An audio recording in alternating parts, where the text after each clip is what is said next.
Hello, everyone, and welcome back to Project Hypnos. Here I share real stories of unexplained encounters, sightings, disappearances, and strange lights in the sky to help you unwind, relax, and drift off to sleep. Before we begin, I'd love to know where you're listening from. Drop it in the comments if you would. Now, find a comfortable place to rest. Dim the lights, let the noise of the day fade away, and get ready for another set of encounters from the edge of what we understand.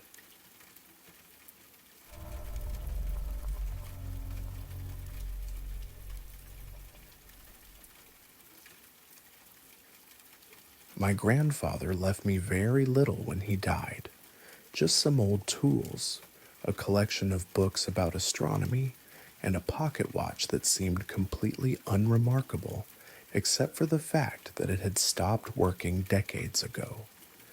The watch was a 1952 Hamilton Railway Special, the kind that railroad workers used to carry for precise timekeeping, but according to my grandmother, it had been broken since sometime in the 1970s and wasn't worth the cost of repair. I almost sold it to an antique dealer along with the other estate items, but something about its weight and craftsmanship made me decide to keep it as a memento. Grandpa had been a lifelong amateur astronomer, spending clear nights in his backyard with a telescope, documenting celestial events in detailed journals that filled an entire bookshelf. The watch seemed like the kind of precise instrument that would appeal to someone who tracked planetary movements and calculated eclipse timings.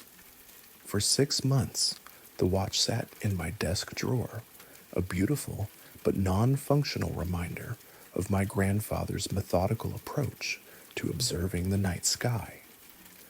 I'd take it out occasionally to admire the clean lines of its face and the intricate mechanical movement visible through the crystal caseback, but the hands remained frozen at 11:47, and the mechanism showed no signs of life despite my attempts to wind it. That changed on the night of December 13th, during the peak of the Geminids meteor shower. I'd driven out to a dark sky site about an hour from the city to watch the meteors, partly out of genuine interest and partly to honor my grandfather's memory by continuing his tradition of celestial observation. I was lying on a blanket in the bed of my pickup truck, watching brilliant streaks of light cross the star-filled sky when I felt the watch vibrating in my jacket pocket. When I pulled it out, the hands were moving, not just ticking in normal seconds, but sweeping smoothly around the dial as if the watch were rapidly adjusting to the correct time. Within 30 seconds, it had settled into normal operation, keeping perfect time and ticking with the steady rhythm of a precision timepiece. I assumed that the vibration from my truck's engine or some other mechanical disturbance had somehow jarred the mechanism back to life. Old watches sometimes start working again after years of inactivity, especially if they've been stored in stable conditions and only needed a shock to overcome sticky lubricants or settled components. But when I returned home that night, the watch stopped again. At exactly 11:47, the same time it had shown for months, the hands ceased moving, and no amount of winding or gentle tapping could restart the mechanism. By morning, it was as lifeless as it had been before the meteor shower. I researched the connection between mechanical watches and meteor showers, thinking that perhaps electromagnetic effects from space debris could influence precision instruments. But I found no scientific literature suggesting that meteor activity could affect timepiece mechanisms, and the idea seemed far-fetched even by the standards of unusual electromagnetic phenomena. 3 weeks later, during the Quadrantids meteor shower in early January, I decided to test whether the watch's operation had been coincidental or somehow related to celestial events. I drove to the same dark sky location, brought the watch with me, and waited to see if it would start working again during peak meteor activity.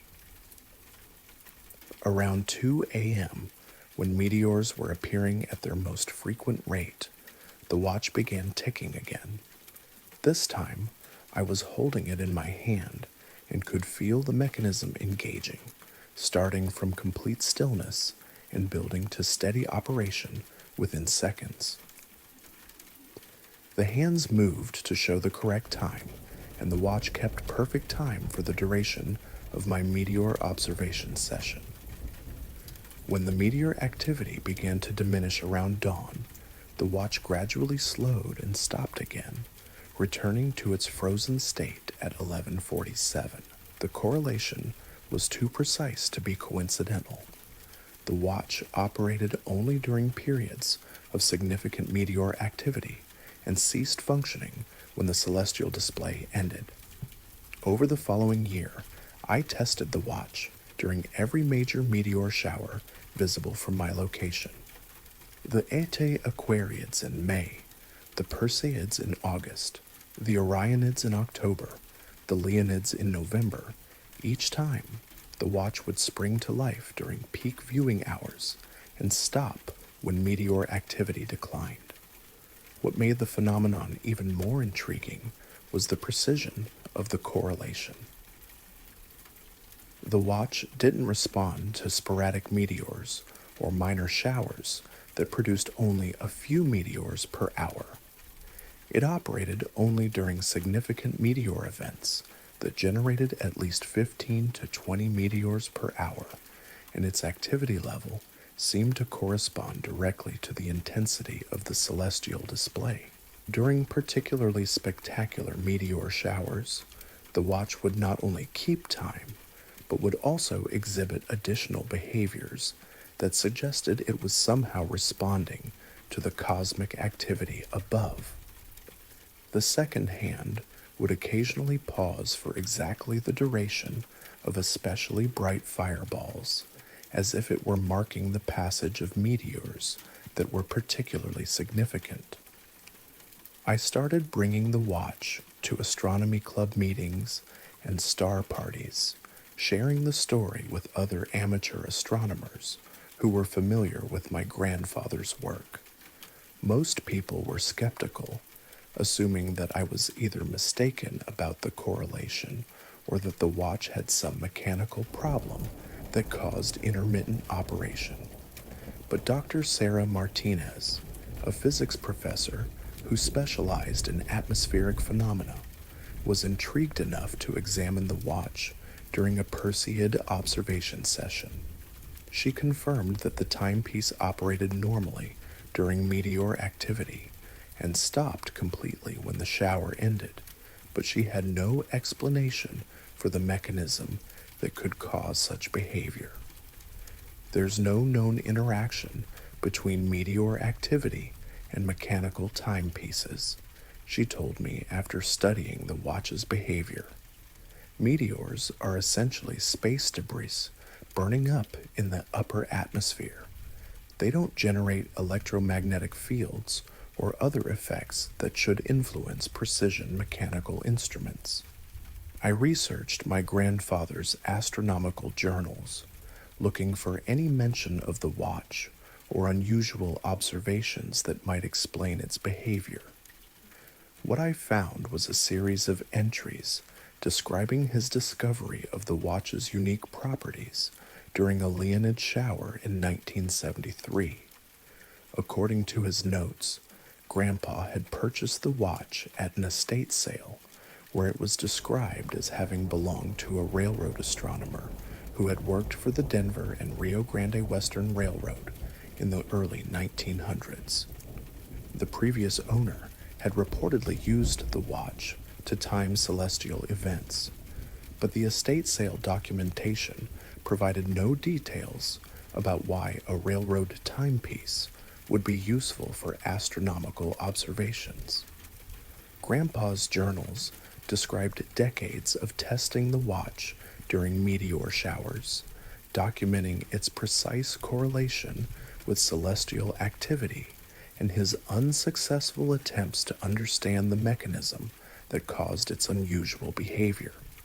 He'd consulted with watchmakers, physicists, and other astronomers, but no one could explain how a mechanical timepiece could be sensitive to meteor shower activity. The most intriguing entry was from 1979, when Grandpa wrote about noticing that the watch seemed to anticipate meteor activity by a few minutes, beginning to tick before meteors became visible and continuing to operate slightly longer than the observed shower duration.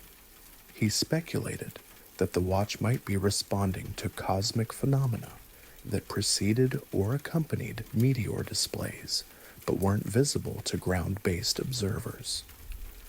I started paying closer attention to the watch's timing during meteor showers, and Grandpa's observations proved accurate. The watch would typically begin operating 5 to 10 minutes before I could see meteors with the naked eye, and it would continue running for several minutes after meteor activity had apparently ended. This anticipatory behavior suggested that the watch was responding to something more fundamental than the visible light trails that meteors create as they burn up in the atmosphere. Perhaps it was sensitive to changes in atmospheric electrical activity, cosmic radiation levels, or other phenomena that accompanied but weren't limited to the visible aspects of meteor showers. The watch has become my constant companion during astronomical observations, serving as both a timepiece and an indicator of cosmic activity that I might otherwise miss. Its unique sensitivity has helped me identify minor meteor showers that would have escaped my notice and has provided timing information that's proven useful for documenting celestial events. I've never found another timepiece with similar properties, despite researching the history of astronomical instruments and consulting with collectors of antique scientific equipment. The watch appears to be unique, a precision instrument that somehow acquired the ability to respond to cosmic phenomena in ways that conventional science can't explain. Whether the watch's sensitivity results from some modification made by its original owner, unusual materials used in its construction, or some other factor that affects its mechanical operation, it continues to mark time only when the Earth passes through streams of cosmic debris that create the spectacular light shows we call meteor showers. The watch keeps my grandfather's memory alive during every celestial observation, ticking steadily through meteor displays while remaining silent during ordinary nights when the sky shows only stars and planets. It's a reminder that precision instruments sometimes develop capabilities that extend beyond their intended functions, becoming sensitive to phenomena that connect us to the cosmic environment that surrounds our planet. When meteors streak across the dark sky, my grandfather's watch marks their passage with mechanical precision, keeping time for events that began millions of years ago when comets shed the debris that eventually intersects Earth's orbit and creates the celestial displays that have fascinated humans for millennia. In those moments, the watch serves as a bridge between human timekeeping and cosmic time, measuring minutes and hours that are meaningful only in the context of our planet's journey through space filled with the ancient remnants of solar system formation.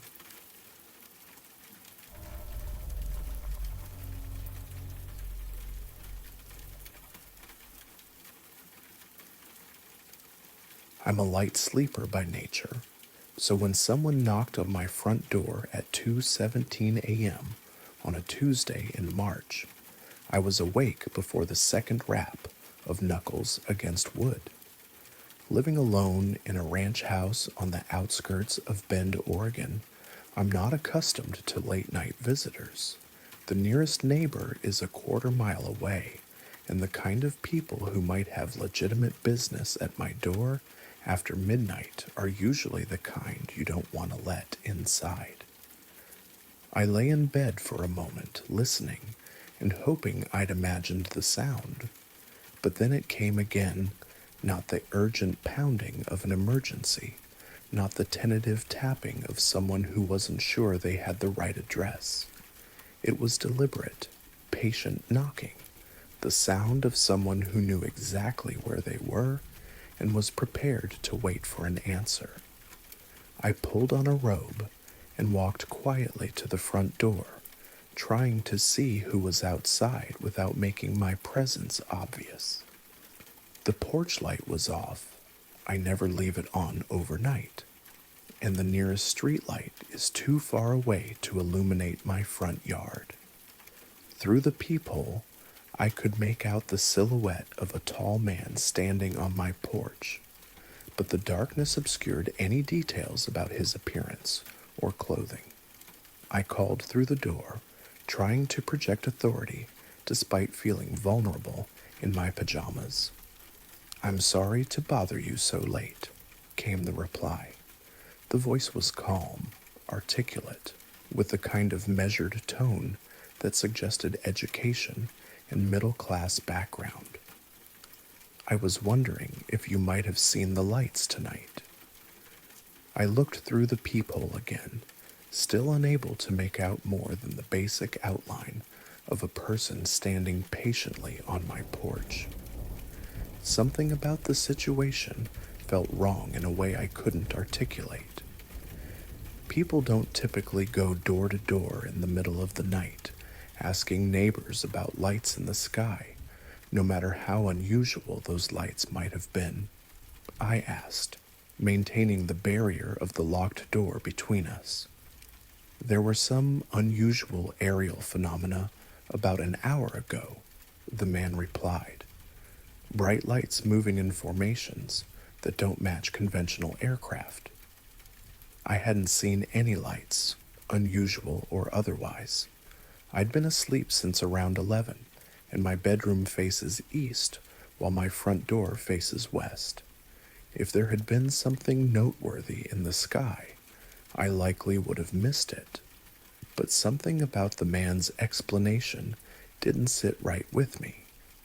Even if he'd seen unusual lights, what kind of person goes knocking on strangers' doors at 2 in the morning to discuss them?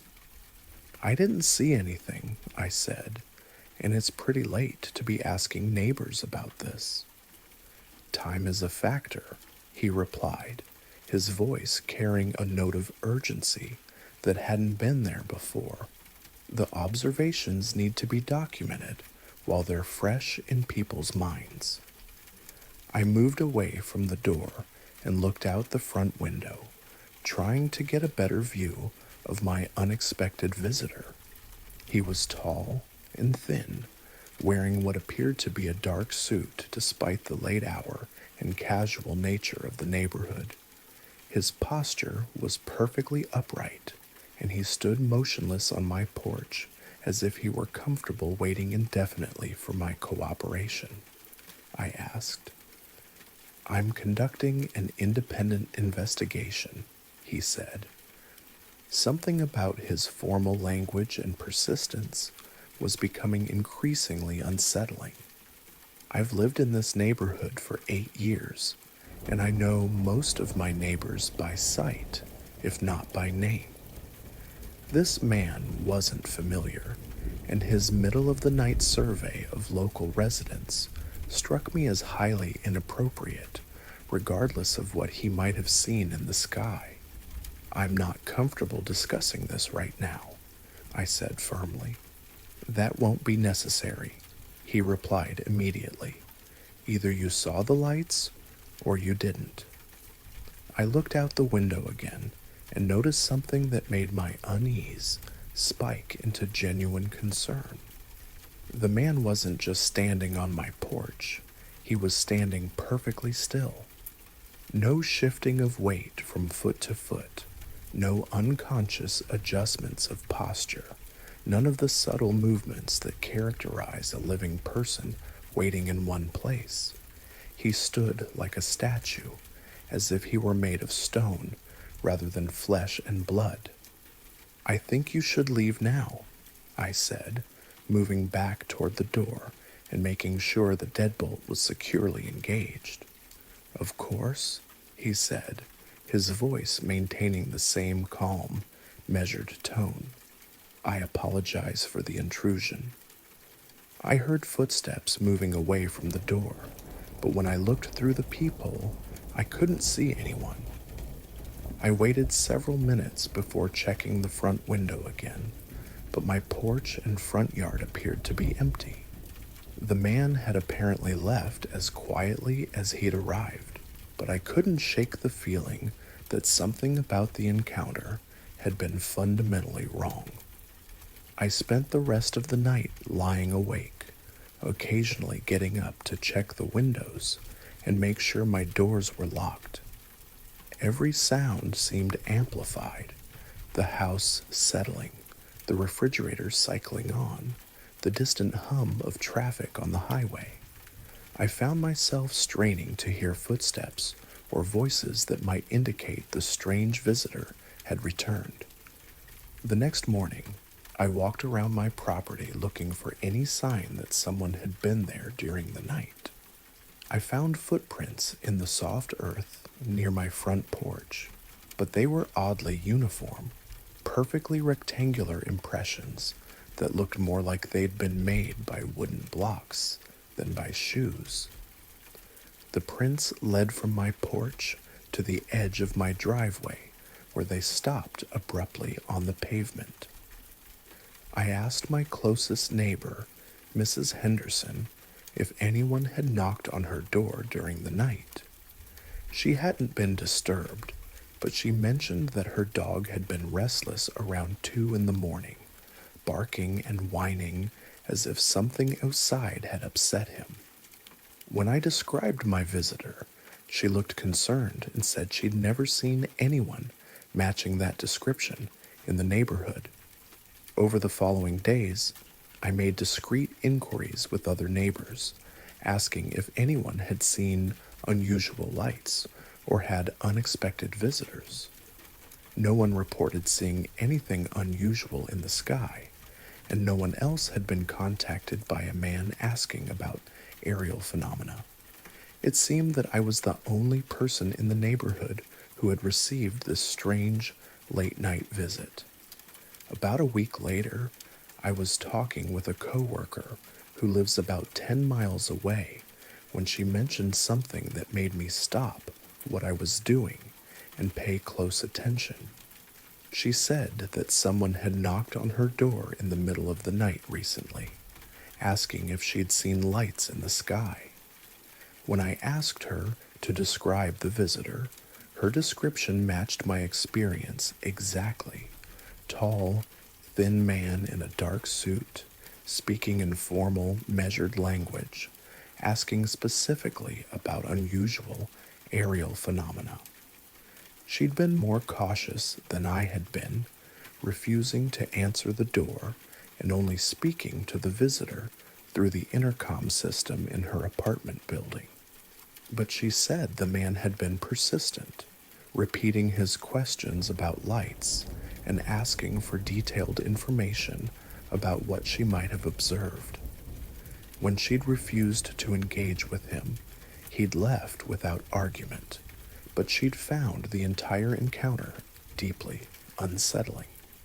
I started researching online, looking for similar reports of people going door to door, asking about unusual lights or aerial phenomena.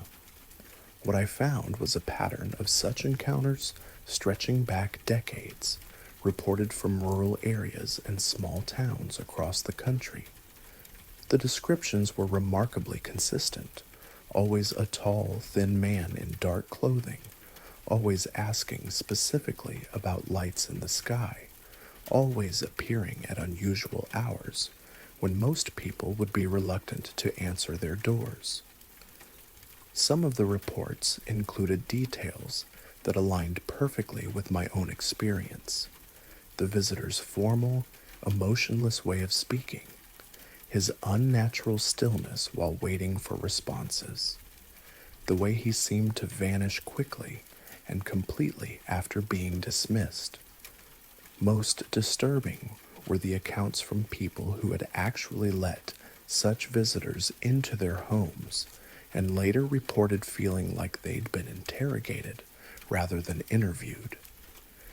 I never saw my late night visitor again, but the experience changed how I think about the boundary between my private life and whatever forces might be monitoring or investigating events that occur beyond public awareness. Someone or something is keeping track of unusual phenomena, documenting witness accounts, maintaining records of things that most people never see or acknowledge. The man who knocked on my door at 2 a.m. wasn't a neighbor concerned about strange lights. He wasn't a researcher from a university or a government agency.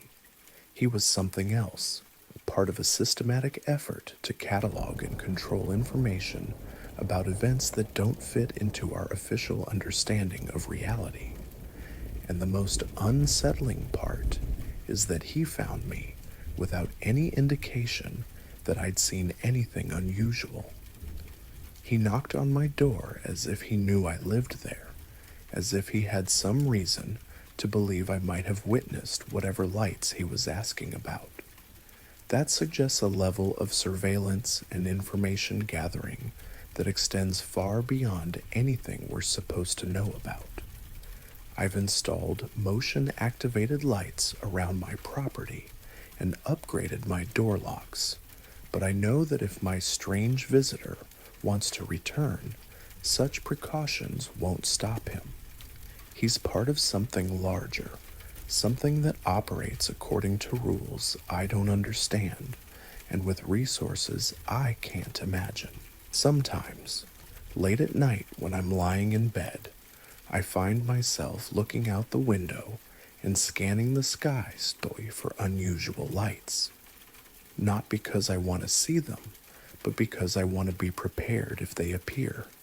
Because now I know that someone is watching, someone is keeping track, and someone will come knocking in the dark hours of the morning to ask what I've seen. And next time, I'm not sure I'll have the luxury of refusing to answer.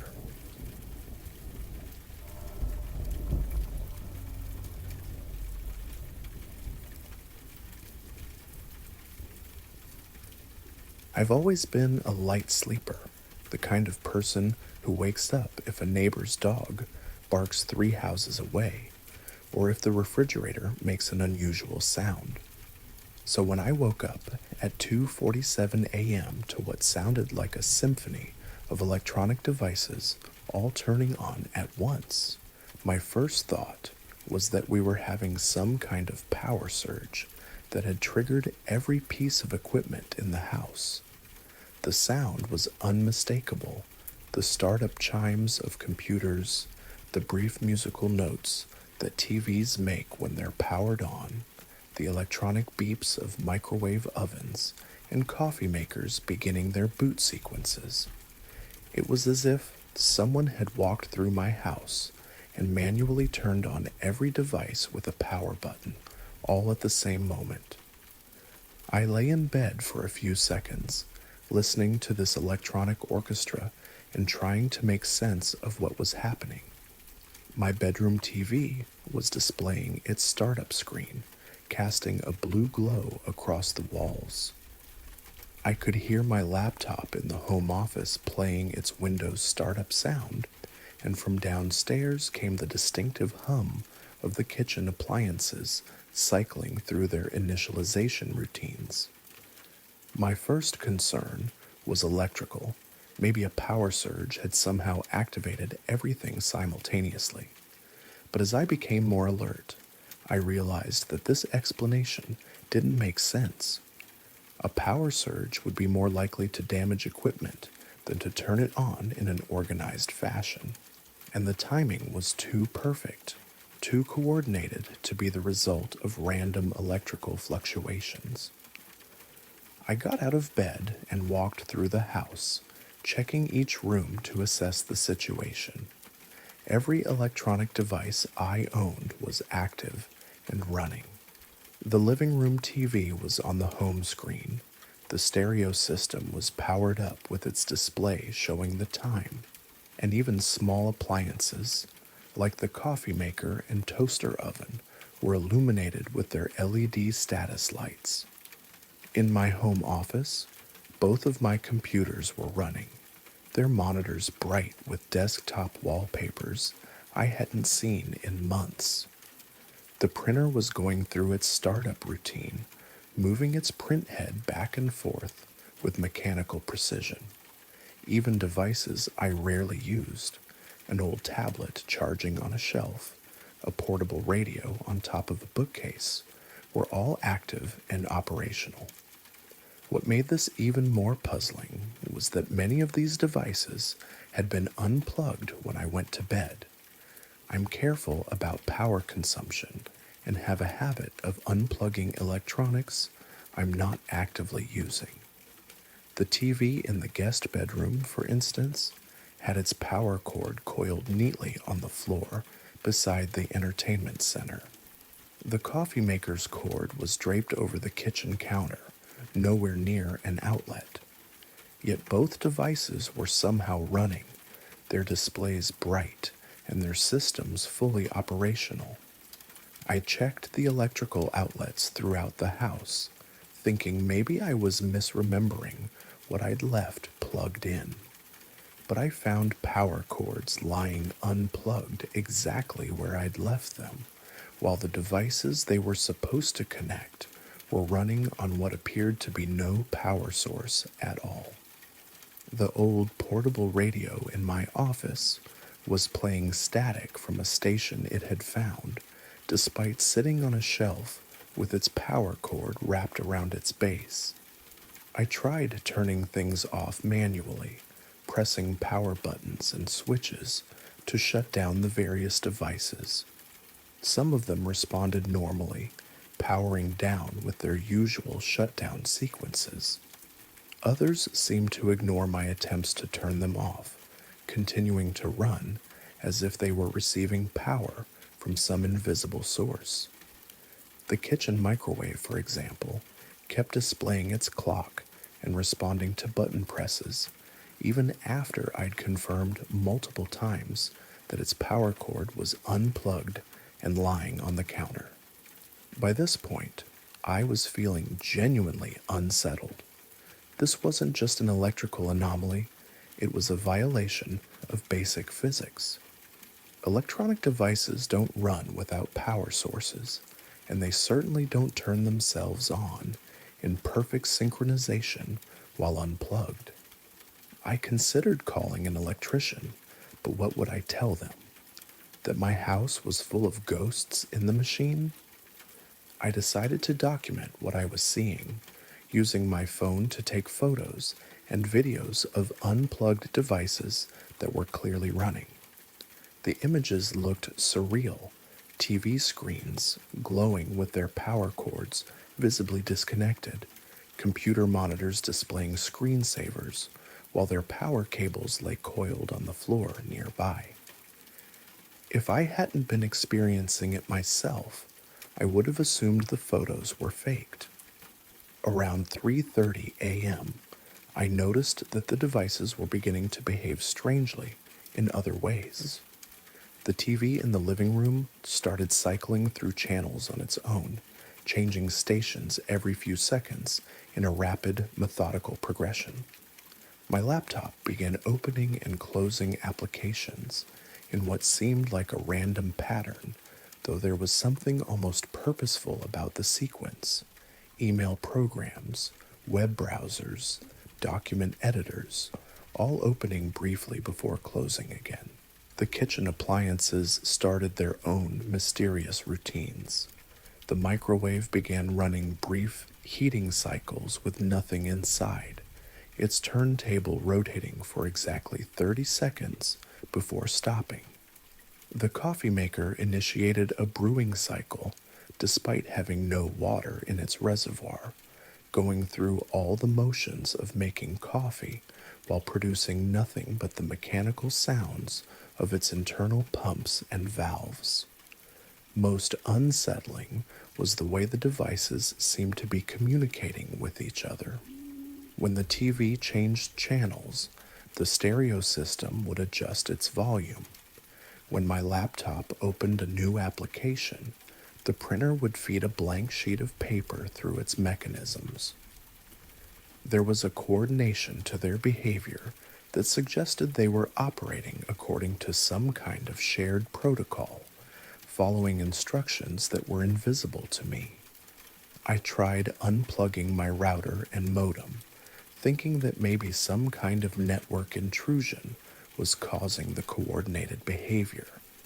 But even with the internet connection severed, the devices continued their strange performances. They were operating independently of any external control system I could identify, powered by sources I couldn't detect, following patterns I couldn't understand. Around 4 a.m., the activity began to decrease. Devices started shutting down one by one, returning to their normal dormant states. The process was as synchronized as the initial activation had been.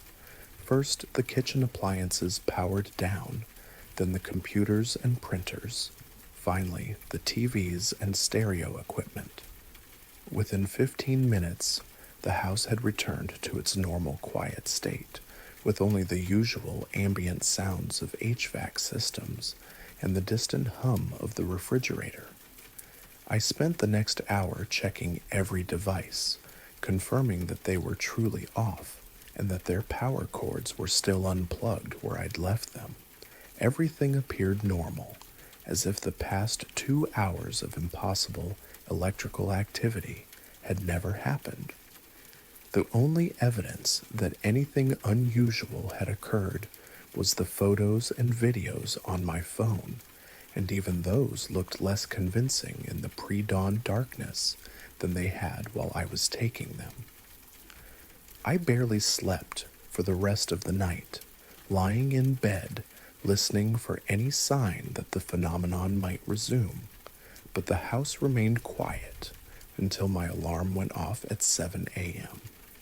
I went through my normal morning routine, checking each electronic device as I encountered it. Everything worked normally, turning on when plugged in and switched on, staying off when disconnected from power. Over the following days, I researched everything I could find about unexplained electrical phenomena. I read about electromagnetic fields, solar storm effects, and various forms of electronic interference that might cause unusual device behavior. I even consulted with an electrician who examined my home's wiring and found everything to be properly installed and grounded. But none of the explanations I found could account for what I had experienced. Electromagnetic interference might cause devices to malfunction, but it wouldn't power them on while unplugged. Solar storms can disrupt communications and electrical grids, but they don't create the kind of coordinated, purposeful behavior I had witnessed. The incident happened 3 more times over the next month, always at night, always with the same synchronized activation of every electronic device in the house. Each time, I documented what I could, taking photos and videos of the impossible sight of unplugged devices running on invisible power. Each time, the devices performed their strange choreographed routines for about 2 hours before shutting down as mysteriously as they had activated. I noticed that the behavior was becoming more complex with each occurrence. During the fourth incident, my computers began displaying text documents that I hadn't created, filled with seemingly random strings of numbers and letters. The TV showed programming that wasn't available on any channel I received, grainy footage of landscapes I didn't recognize, accompanied by audio that sounded like data transmission rather than any human language. After the fourth incident, I decided to move out of the house temporarily, staying with friends while I tried to figure out what was happening.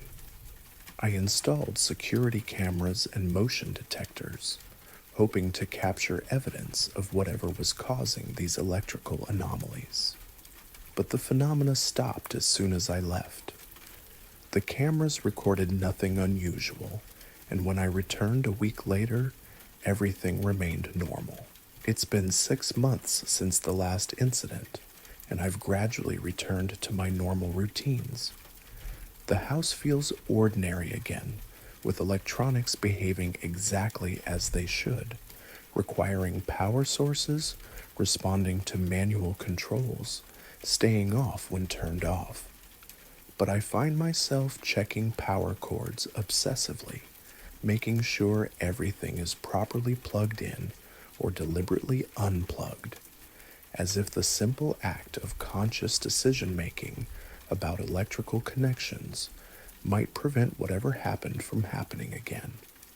I still have the photos and videos from those nights, stored on my phone and backed up to multiple cloud services. Looking at them now, they seem almost mundane, just electronics running in a dark house. But I know what I experienced, the impossibility of it, the sense that my home had become a conduit for something that operated according to rules I couldn't comprehend. Sometimes I wonder if the phenomenon was trying to communicate something, if the coordinated behavior of my devices was actually a message encoded in electronic activity. The patterns were too complex and too purposeful to be random, but I never figured out how to decode whatever information might have been contained in those midnight performances. I've never told anyone the full story of what happened because I know how it sounds. Electronics turning on by themselves is the stuff of ghost stories and science fiction, not rational explanations for real events. But I know what I saw, what I documented, what disrupted my sleep and my sense of reality for those strange weeks when my house briefly became something more than just a collection of rooms and appliances. The experience left me with a permanent awareness that our everyday technology might be more mysterious than we assume, that the boundaries between the electronic and the unknown might be more porous than we like to believe. Every device in my house is now connected to something larger than its immediate function, part of a network that extends beyond anything I can see or understand, waiting for the right moment to reveal itself again.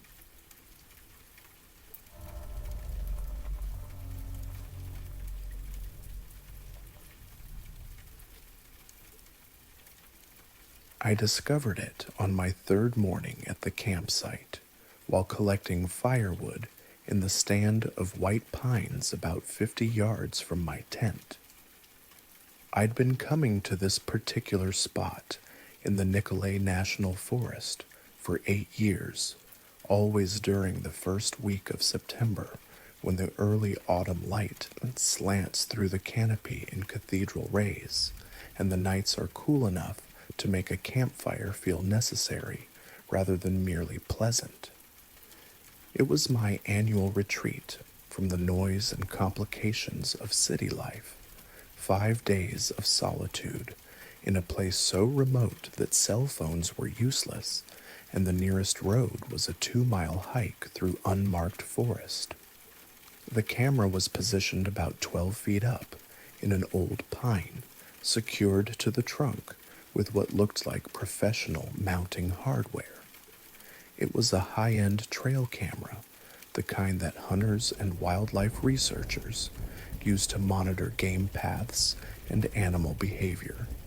But this one wasn't pointed at a deer trail or a water source. It was aimed directly at my campsite, positioned at the perfect angle to capture my tent, my fire ring, and the small clearing where I spent my days reading and cooking meals on a portable stove. I stood there for several minutes, staring up at the device, trying to process what I was seeing. The camera was clearly not new. The camouflage housing showed signs of weather exposure, and there were small patches of lichen growing on its edges. It had been there for months, possibly years, silently documenting whatever happened in the clearing below. The lens was pointed with such precision that I felt certain it hadn't been placed randomly. Someone had specifically chosen this location, this angle, this particular tree to monitor my campsite. But I had been the only person to camp in this spot for as long as I could remember.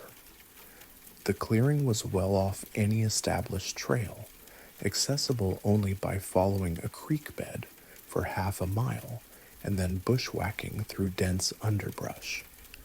I had discovered it by accident during my first visit to the area when I'd gotten turned around while hiking and stumbled into what felt like a secret room carved out of the forest.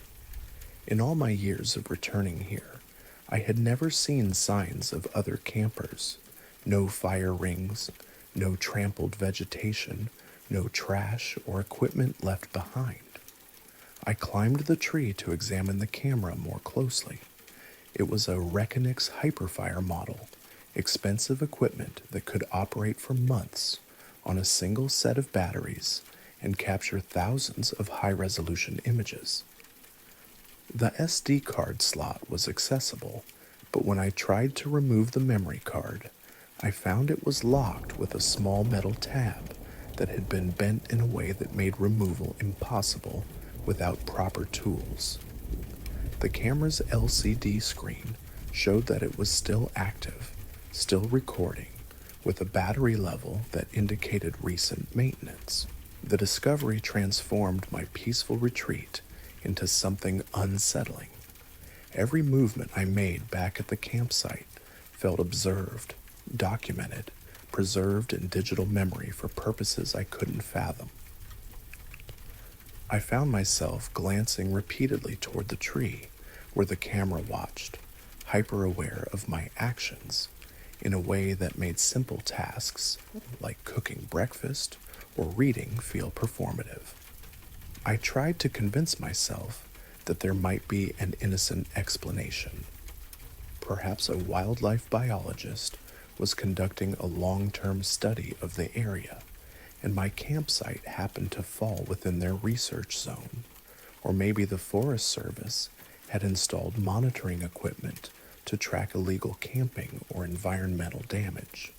But neither explanation felt adequate. Research cameras were usually marked with contact information, and they were positioned to capture animal behavior, not human activity. That evening, I built my fire closer to the tent than usual, creating a barrier of light between myself and the watching camera. But the flames only emphasized how exposed I was, casting dancing shadows that would make perfect subjects for nighttime photography. I lay awake in my sleeping bag, listening to the normal sounds of the forest, wind through pine needles, the distant call of an owl, the rustle of small animals moving through the underbrush, and wondering how many nights someone had been watching me sleep in the same spot. The next morning, I made a decision that surprised me with its firmness. Instead of packing up and leaving, I decided to stay and try to understand what was happening. I set up my own small digital camera on a tripod, pointing it toward the tree where the trail camera was mounted, hoping to capture anyone who might come to check on their equipment. I also began documenting my own activities with deliberate precision, taking photographs and writing detailed notes about everything I did, creating my own record of my time in the clearing. For 3 days, nothing happened.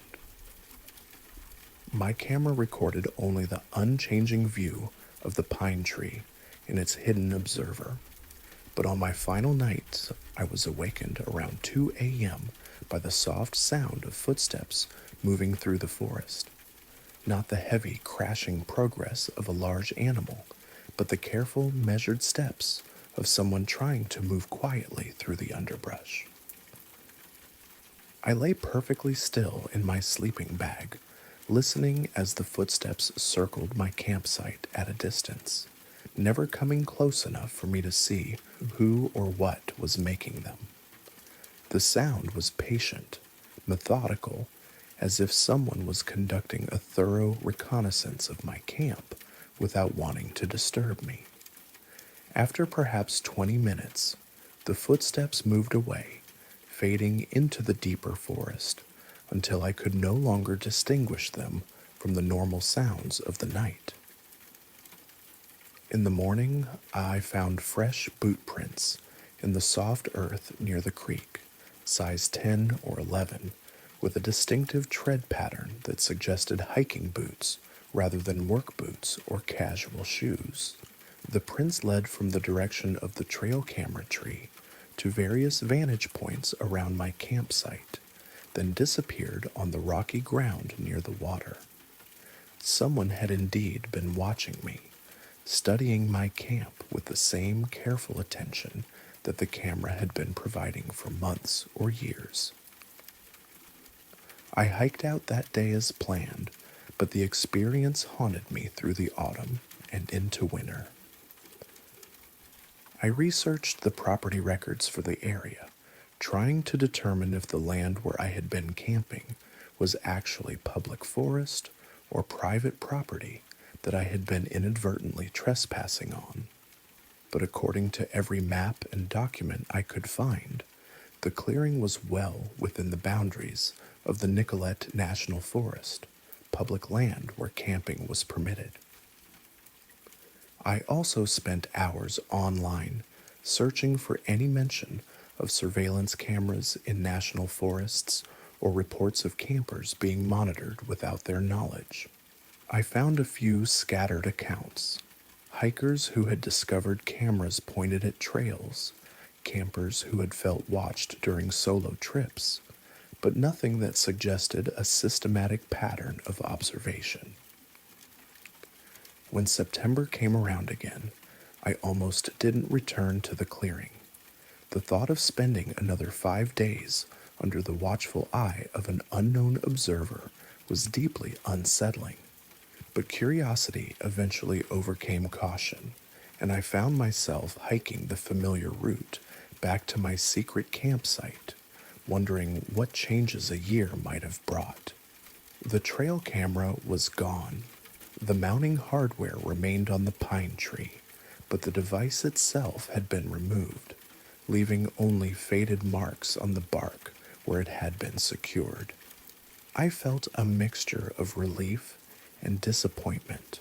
Relief that I would no longer be under surveillance, but disappointment that I had lost my chance to solve the mystery of who had been watching me and why.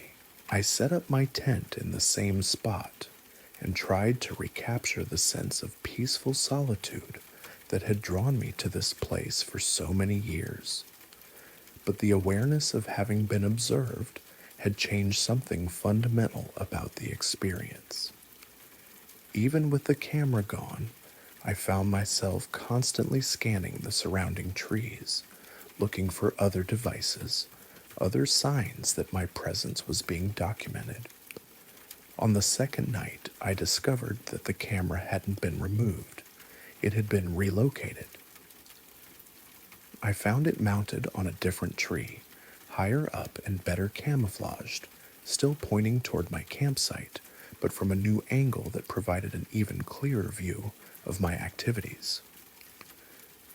The positioning was so skillful that I might never have noticed it if I hadn't been specifically looking for surveillance equipment. This time, I decided to leave a message. I wrote a note on a piece of paper from my journal asking whoever was monitoring the site to contact me if they had concerns about my presence there. I placed the note in a plastic bag and tied it to the tree directly below the camera, where it would be clearly visible to anyone checking the equipment. When I returned the following year, the note was gone, but no response had been left in its place. The camera had been moved again, this time to a position that was nearly invisible from ground level, integrated so seamlessly into the natural camouflage of the forest that I spent most of a day searching before I located it. The person responsible for this surveillance had clearly been observing my attempts to communicate and had chosen to remain anonymous. I've returned to the clearing 4 more times since then, and the pattern has continued. The camera is always there, always watching, always moved to a new location that demonstrates an intimate knowledge of the site and sophisticated understanding of concealment techniques. I've never again heard footsteps in the night or found fresh boot prints, but I know I'm being observed with the same patient attention that I've received for years. I've stopped trying to solve the mystery. The watcher, whoever they are, has made it clear that they intend to remain anonymous, and their surveillance seems to be conducted with a respect for my safety and privacy that suggests benign intent. Perhaps they're a researcher studying long-term camping patterns, or a landowner who wants to monitor their property without confronting visitors directly. Perhaps there's someone who found my annual pilgrimages interesting enough to document, the way a wildlife photographer might follow the seasonal movements of a particular animal. Or perhaps the explanation is simpler and stranger than I've allowed myself to consider. Maybe the forest itself has developed a curiosity about the human who returns each year to sit quietly among the pines, and the camera is simply the means by which something larger and more patient than I can imagine has chosen to study the peculiar behavior of a creature who seeks solitude in places where solitude should be absolute. I still make my annual trip to the clearing, and I still feel the presence of the watching camera somewhere in the trees above. But I've learned to find a strange comfort in the knowledge that someone or something considers my quiet retreat worth documenting.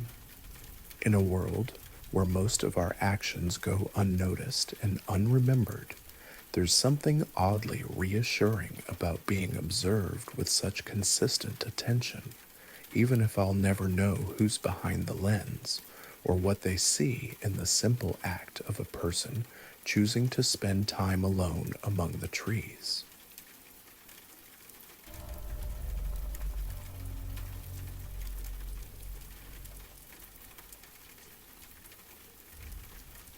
I only discovered it by accident 3 weeks after the fact. I'd been meaning to clear the memory card on my dash cam for months, but you know how these things go.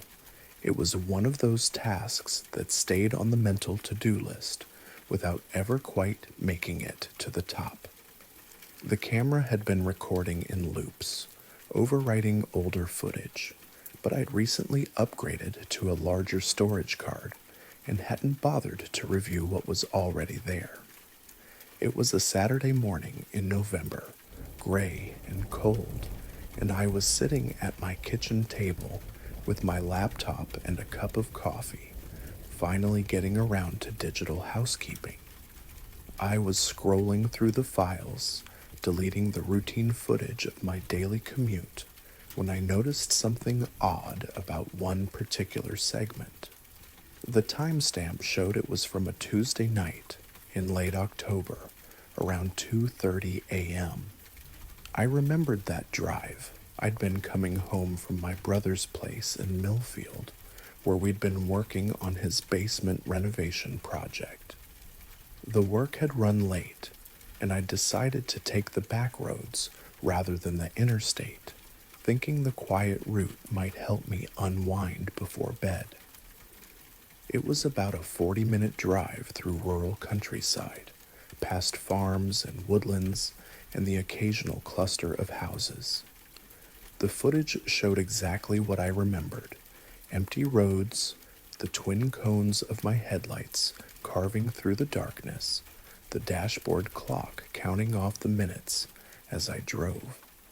But there was something in one particular section that made me pause the playback and rewind.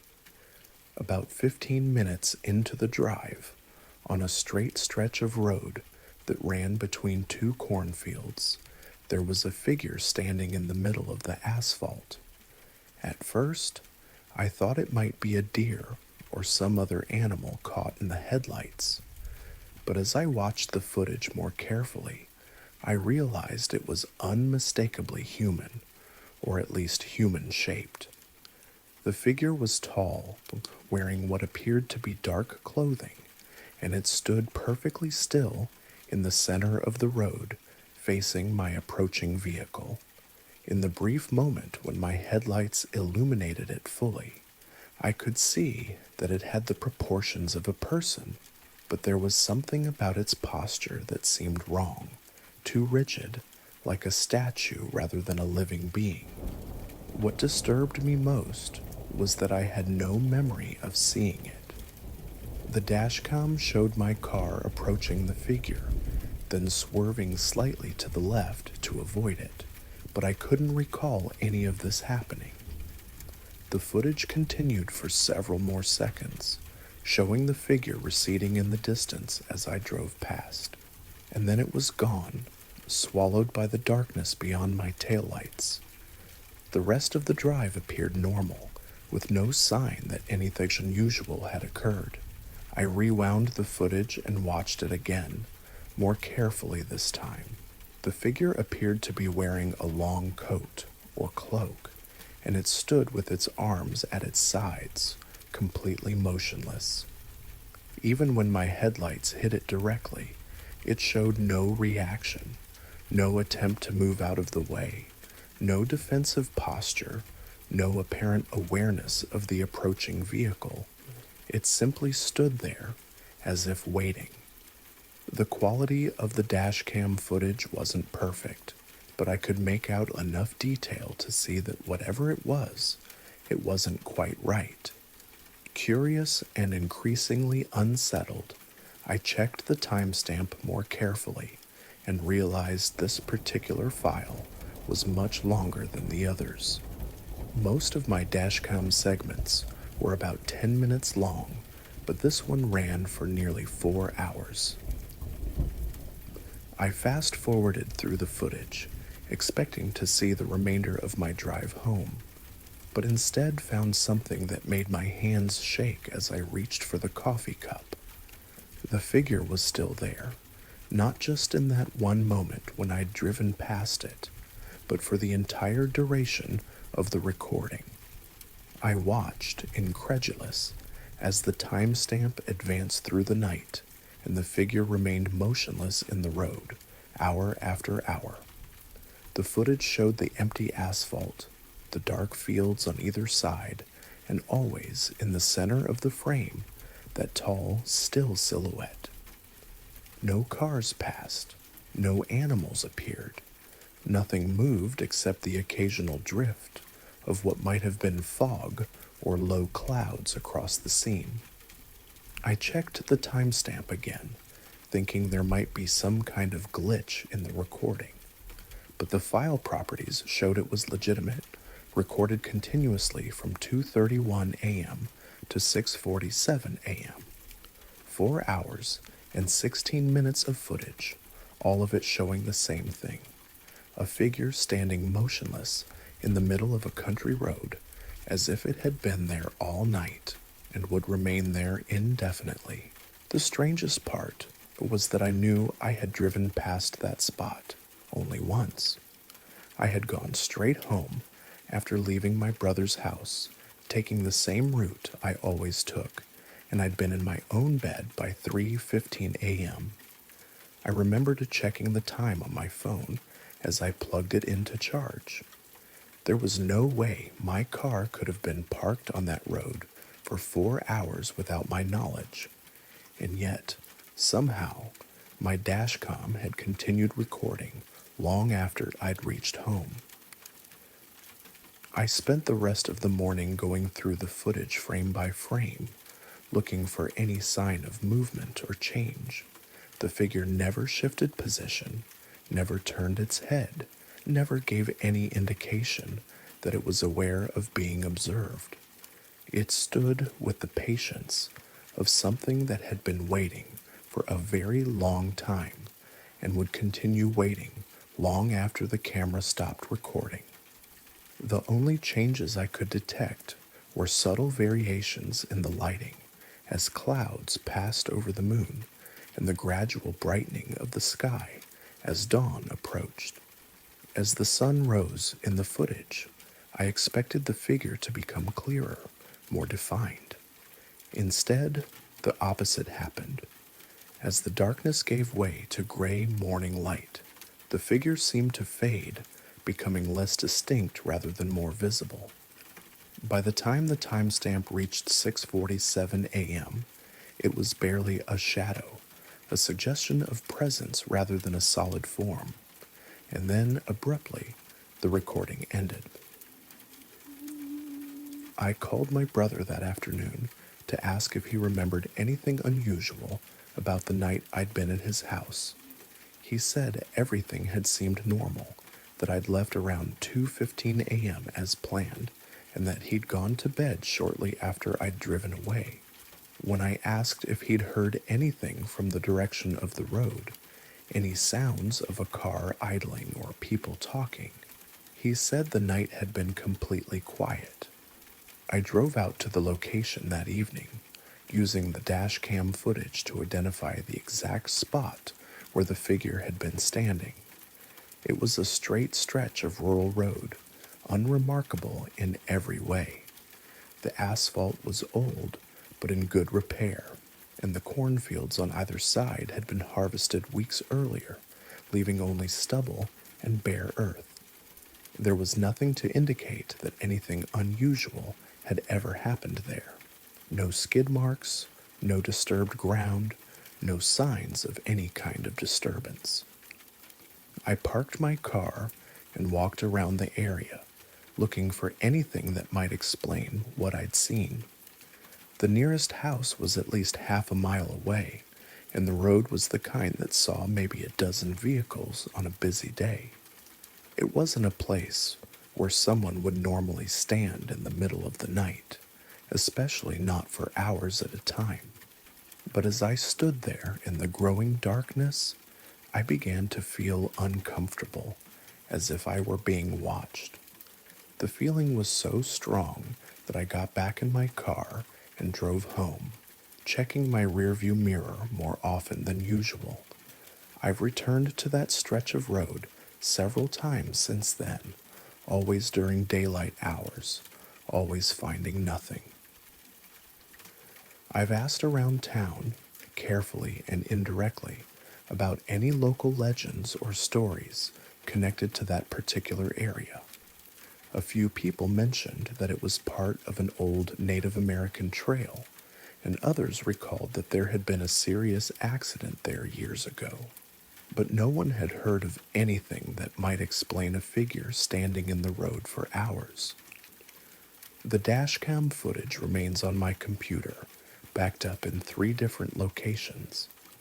I've shown it to a few people, but their reactions are always the same.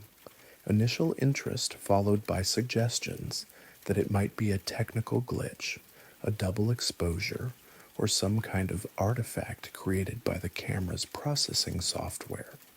They point out that dashcams aren't designed to record stationary scenes for extended periods, and that the timestamp could easily be corrupted or manipulated. Their explanations are reasonable, logical, the kinds of things I might have said myself if someone else had shown me the footage. But I know what I saw, and I know what my camera recorded. I've become something of an expert on dashcam technology. In the months since, reading technical manuals and forum discussions, trying to understand if what I captured was even possible. The consensus among experts is that it shouldn't be, that the camera would have stopped recording once the engine was turned off, that the file couldn't have been created without continuous power from the vehicle's electrical system. Yet the footage exists, time-stamped and apparently authentic, showing something that defies every reasonable explanation I can think of. I've had the file analyzed by a computer technician who specializes in video forensics, and he found no evidence of manipulation or corruption. According to every test he could run, the footage is genuine, recorded continuously by my dashcam over the course of that October night. I've installed a new dashcam since then, one with better night vision and more sophisticated recording capabilities. I've driven past that same spot dozens of times at various hours of the day and night, but I've never seen anything unusual. The road remains empty, normal, just another stretch of rural asphalt connecting small towns and farming communities. But I still check the footage regularly, reviewing each file before deleting it, looking for any sign of that tall, still figure. And sometimes, when I'm driving alone at night on country roads, I find myself slowing down when I see someone standing by the roadside, peering through the windshield to make sure they're real, that they move and breathe and respond to the approach of headlights like living people should. Because I know now that not everything that appears human actually is, and that sometimes the most ordinary places can hold the most extraordinary secrets.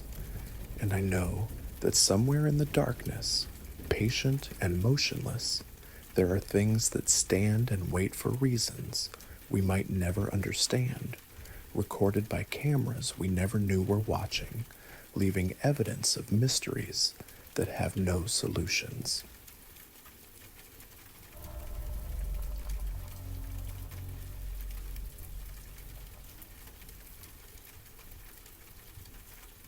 My sister Emma started talking to the wall when she was 4 years old, shortly after our family moved into a 1920s colonial house in a quiet suburbs of Hartford, Connecticut.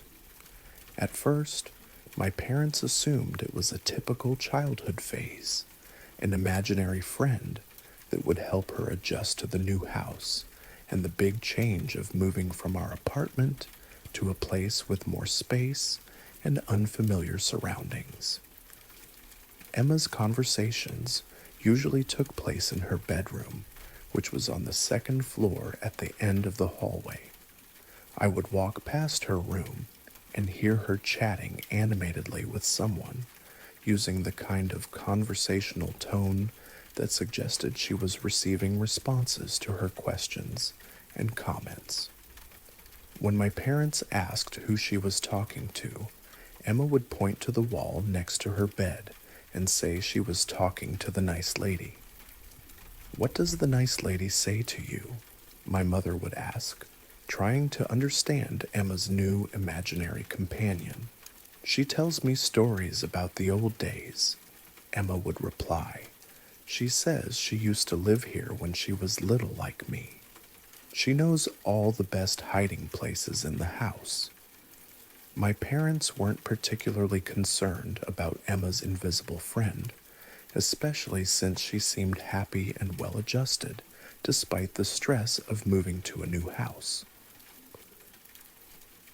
Many children develop imaginary companions during transitions, and the conversations seem to be helping Emma feel more comfortable in her new environment.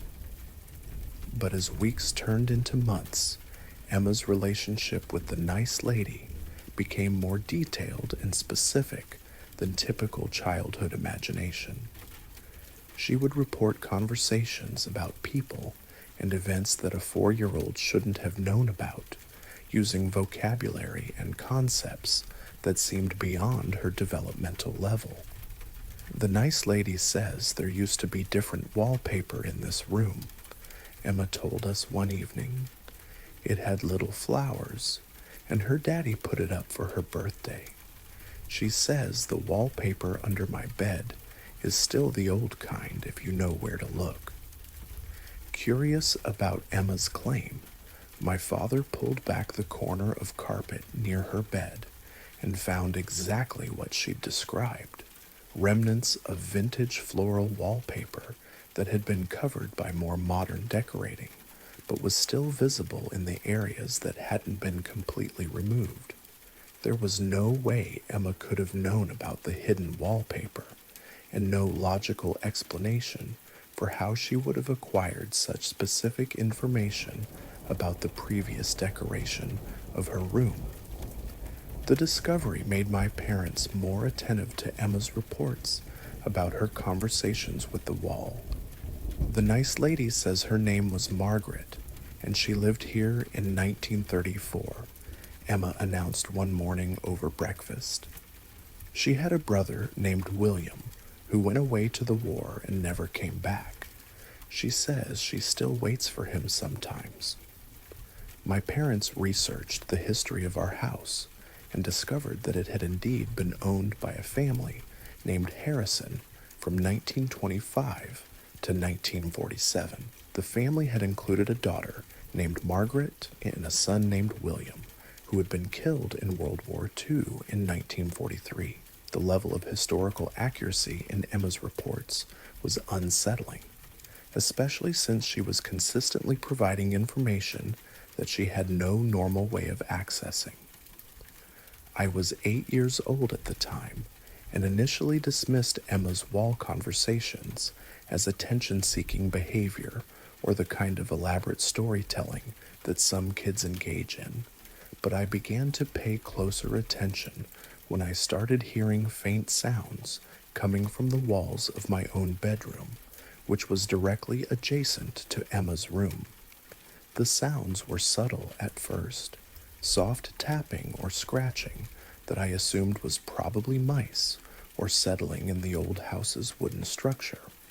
But gradually, I began to hear what sounded like whispered conversations, too faint to make out individual words, but clearly suggesting human voices communicating somewhere within the walls.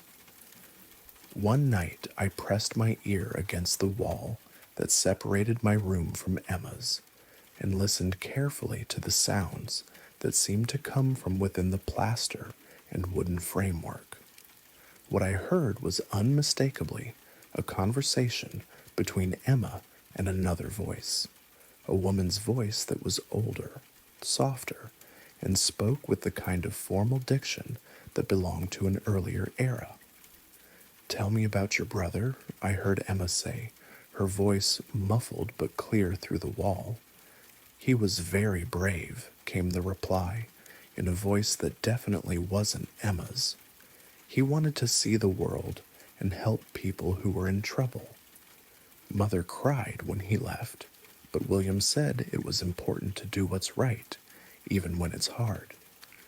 I listened to this conversation for nearly an hour, hearing Emma ask questions about life in the 1930s and 1940s, while the other voice provided detailed answers about daily routines, family traditions, and historical events that a 4-year-old couldn't possibly have known about. When I told my parents what I'd overheard, they were initially skeptical, suggesting that Emma might be practicing conversations or talking to herself in different voices. But when they listened at the wall themselves, they heard the same thing I had: two distinct voices engaged in conversations that contained historically accurate information about people and events from decades before Emma was born. My father contacted a local historian who specialized in residential properties, asking for detailed information about the Harrison family and their time in our house. What we learned was that Margaret Harrison had indeed lived in Emma's bedroom from the time she was a young child until her death at age 16 in 1945, just 2 years after her brother William was killed in the war. According to family records, Margaret had been a lonely child who spent most of her time in her room, especially after William's death. She had reportedly talked to herself frequently, and neighbors had sometimes heard her having conversations with someone even when she was alone in the house. She had died of pneumonia during the harsh winter of 1945, alone in the same bedroom that was now Emma's. The historian also provided us with photographs of the Harrison family, including several pictures of Margaret at various ages. When we showed these photos to Emma without identifying who they were, she immediately pointed to Margaret and said, "That's my friend. That's the nice lady who talks to me." Emma's recognition of Margaret from photographs that she had never seen before was impossible to explain through normal means. The historical accuracy of their conversations, combined with Emma's ability to identify Margaret from archival photos, suggested that something beyond childhood imagination was occurring in our house. As Emma grew older, her conversations with Margaret became less frequent, though they never stopped entirely.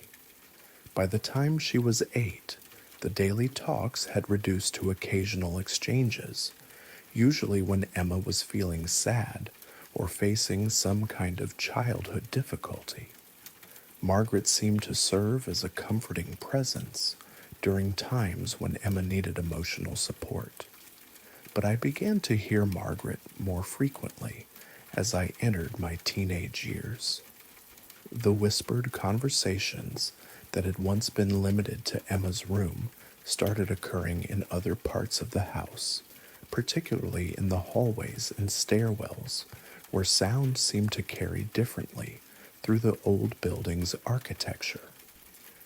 "She's lonely," I heard Margaret say one evening when I was reading in my room. "She misses her friend from the old house. Moving is hard for children." I realized that Margaret was talking about Emma, who had been withdrawn and sad since we'd moved, missing her friends from our previous neighborhood. Margaret seemed to be offering commentary on our family's adjustment to the new house, providing observations about our emotional states and challenges. Over the years, I've continued to hear Margaret's voice occasionally, usually during times of family stress or significant changes in our household. She seems to serve as a kind of guardian presence, monitoring our well-being and offering gentle observations about our lives, though she rarely engages in direct conversation with anyone except Emma.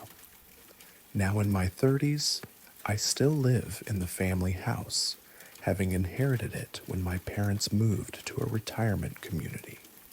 Emma, now married with children of her own, occasionally brings her kids to visit, and I've noticed that my 4-year-old nephew has started talking to someone in the wall of what used to be Emma's room.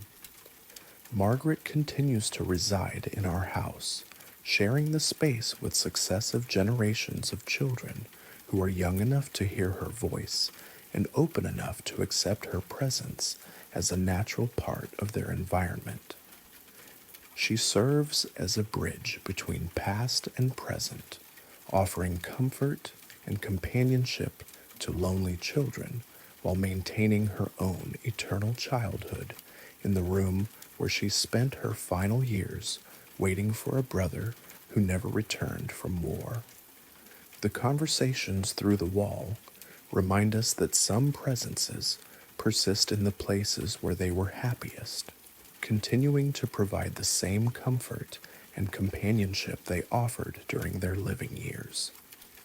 Margaret found friends in Emma and continues to find them in each new generation of children who move into her room, creating connections that transcend the boundaries between past and present, between the living and those who choose to remain in the places where they once belonged.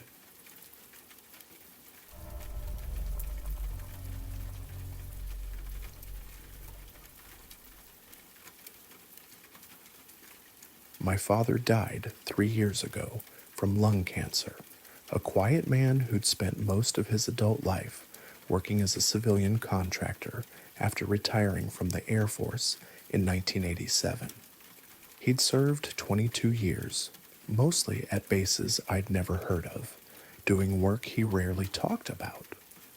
When I was growing up, if I asked him about his military service, he'd give short answers about radar systems and communications equipment, then change the subject to baseball or my grades or anything else that would steer the conversation away from whatever he'd done in those years before I was born. After the funeral, my mother, my sister, and I spent weeks going through his belongings, sorting through a lifetime of accumulated possessions that somehow seemed both too much and not nearly enough to represent a person's existence. Most of it was exactly what you'd expect: old tools, faded photographs, boxes of paperwork related to insurance and taxes, and all the mundane bureaucracy of living. But in the back of his bedroom closet, behind winter coats he hadn't worn in years, we found a small fireproof safe that none of us knew existed. The combination was written on a piece of tape stuck to the back in my father's careful handwriting. Inside were his military records, some savings bonds, and a stack of notebooks, maybe a dozen composition books with black and white covers, the kind students use in school. There was also a letter, sealed in an envelope with "For my family," written on the outside in the same neat script. My mother opened it while my sister and I watched, and she read it silently before looking up at us with an expression I'd never seen before: confusion mixed with something that might have been fear. "He says these are his journals from his time in the service," she said quietly, "but he's written here that we should never read them."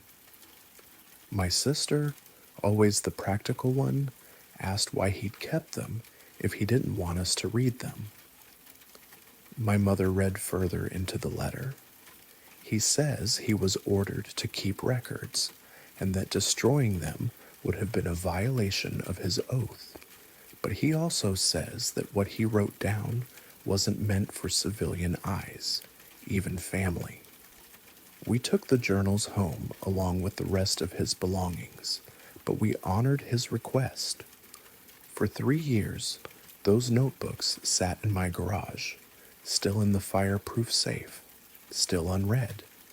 Occasionally, one of us would mention them, usually during family gatherings when we were sharing memories of Dad, but we'd agreed to respect his wishes. That changed last month when my mother had a stroke. She's recovering well, but the experience of nearly losing her so soon after losing Dad made me realize how much family history was disappearing with each generation. My father had been the last person alive who remembered his parents, the last one who knew stories about our family that went back to the early 1900s. When my mother is gone, those stories will be gone too. I started thinking about the journals differently. Maybe Dad's warning was about protecting us from military secrets or classified information that could get us in trouble.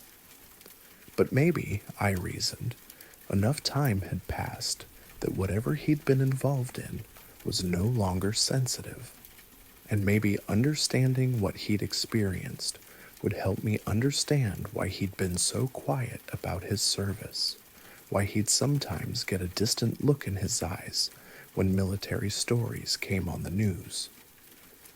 I didn't tell my mother or my sister what I was planning. I just went to the garage one Saturday morning, opened the safe, and took out the first journal in the stack. It was dated 1979 to 1980, when Dad would have been stationed at Malmstrom Air Force Base in Montana. I sat in my car in the driveway and opened to the first page. The early entries were exactly what I expected. Routine observations about weather, duty assignments, personnel changes.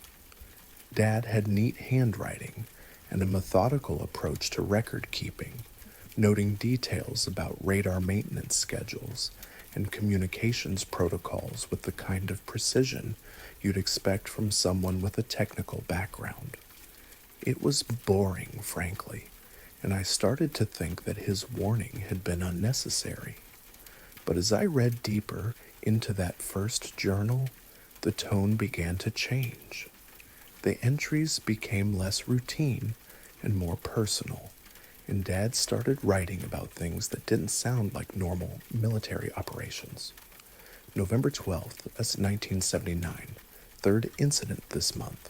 Radar contact at 02 or 32 hours. Multiple objects moving at impossible speeds. Colonel Morrison ordered immediate stand-down of tracking systems. Told radar crew to log it as equipment malfunction. Objects departed vertically at speeds that would have destroyed any known aircraft. I stopped reading and looked around my neighborhood, suddenly aware of how normal everything looked. Kids playing in yards, neighbors washing cars, the ordinary Saturday morning routine of suburban life. Then I looked back at the journal and read the entry again, thinking maybe I'd misunderstood what my father had written. But the words were clear, written in his careful script, with no signs of haste or uncertainty. He was describing encounters with aircraft that performed in ways that defied physics, and he was recording orders to cover up these encounters. I turned the page and found more of the same. November 18th, 1979. Personnel from Washington arrived this morning, interviewed everyone who was on duty during last week's incident, made us sign additional security agreements. Specialist Johnson was transferred out within 24 hours. No explanation given. December 3rd, 1979. Visual confirmation tonight. I was on late shift when objects appeared on southern horizon. Watched through binoculars as 3 lights performed maneuvers that included right-angle turns at high speed and complete stops from apparent high velocity. No sound, no heat signature on infrared. Lasted approximately 12 minutes before objects accelerated straight up and disappeared. I spent the rest of that day reading through the first journal, and by evening I understood why my father had warned us not to read his records. He wasn't writing about routine military service. He was documenting his involvement in what appeared to be an ongoing program to monitor and cover up encounters with unidentified aerial phenomena. The entries described a world where military personnel were regularly ordered to ignore evidence of aircraft that performed beyond the capabilities of any known technology. Dad wrote about radar operators being transferred to remote assignments after witnessing unusual activity, about cover stories designed to explain away incidents that defied explanation, about a parallel military structure that existed specifically to manage information about encounters with the unknown. But what disturbed me most was the gradual change in my father's tone as the journal progressed. The early entries were clinical and professional, recording facts with military precision. But as months passed, his writing became more personal, more troubled. He started questioning orders, wondering about the ethics of concealing information from the public, speculating about the true nature of what he was observing. February 14th, 1980, another close encounter last night. Object landed approximately 2 miles from base perimeter. Ground team dispatched for investigation found physical evidence, soil samples, vegetation changes, geometric impressions in earth. All evidence confiscated by special team from Peterson AFB. Official report lists incident as weather balloon recovery. I'm starting to understand that we're not protecting national security. I opened the second journal, dated 1980-1981, and found that my father's assignment had changed. He'd been transferred to a facility in Nevada, to a base that wasn't listed in any of his official military records. The entries from this period described work on projects with code names I'd never heard of, involving the analysis of materials and technologies that he clearly believed were not of human origin. March 22nd, 1981. Lab work continues on samples from New Mexico incident. Material properties unlike anything in our databases. Conducts electricity at room temperature with zero resistance. Structural analysis shows molecular arrangements that our metallurgists say should be impossible to achieve with current technology. Dr. April 15, 1981, attended briefing on recovered aircraft sections. Propulsion system appears to be based on principles we don't understand. No visible engine components, no fuel systems, no exhaust mechanisms. Yet flight characteristics observed in field suggest controlled anti-gravity effects. The journals from his Nevada assignment read like science fiction, but they were written with the same careful attention to detail that characterized all of my father's work. He documented materials that defied known physics, recorded conversations with scientists who were struggling to understand technologies that seemed decades or centuries ahead of human development, and described a growing realization that the military was in possession of evidence that would fundamentally change humanity's understanding of its place in the universe. But he also wrote about the psychological toll of this work, the isolation of being part of a program that required him to lie to family and friends about his duties, the stress of possessing knowledge that he was forbidden to share. As the years progressed, his entries became darker, more conflicted. June 8th, 1983, received orders for new assignment back to conventional duties. Being transferred to Communications Squadron at Minot SAFB. Dr. Patterson says this is standard procedure. They rotate personnel out of special projects after extended periods to prevent psychological breakdown. I should be relieved, but I feel like I'm abandoning the most important work I'll ever do. The final journals covered his years at conventional assignments, but even during routine duties, he continued to encounter the unknown. Reports of unusual aerial activity crossed his desk regularly, and he found himself part of a network of military personnel who were aware that standard explanations for these incidents were inadequate. He wrote about the frustration of knowing the truth while being required to perpetuate official denials. January 17th, 1985, commercial pilot reported large triangular aircraft over Michigan last night. No flight plan, no transponder, no communication with air traffic control. Radar showed object traveling at 2,000 mph before disappearing from screens. Pilot was debriefed and asked to sign confidentiality agreement. Official explanation will be atmospheric anomaly. The last entry in the final journal was dated just a few months before his retirement in 1987. September 4th, 1987, 22 years of service ending soon. I've been part of something extraordinary and terrible. Extraordinary because we've had contact with intelligences that represent the next stage of technological evolution. Terrible because we've chosen to hide this knowledge from the people who have a right to know. I understand the reasons: social stability, religious implications, economic disruption. But I also understand that we're denying humanity the chance to grow, to evolve, to take its place in a larger community of intelligent beings. I closed the last journal and sat in my car as the sun set behind my neighbors' houses, trying to process what I'd learned about my father's life. He hadn't been a radar technician working on routine communications equipment.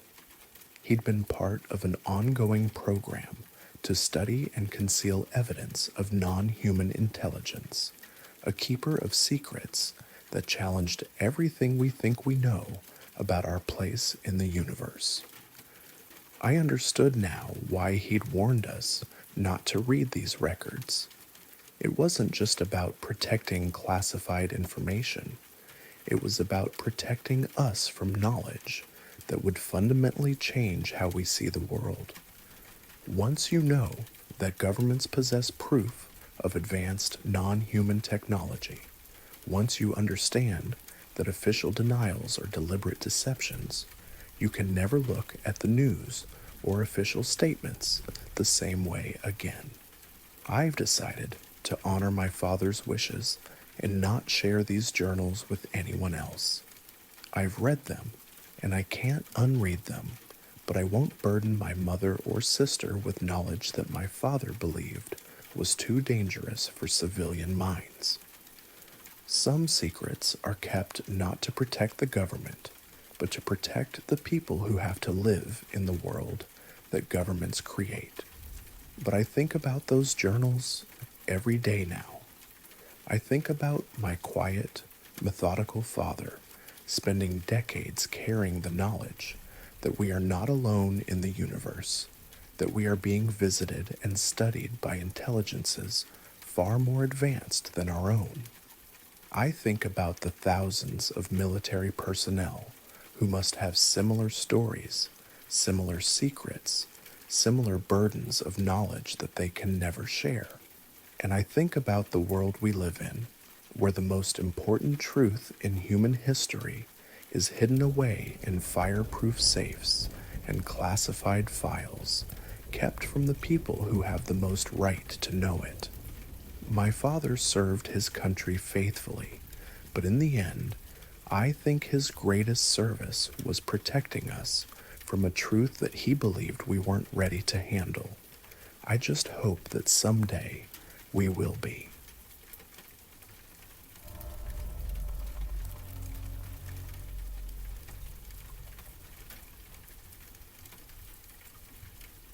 I installed the security camera after my neighbor's cabin was broken into last summer.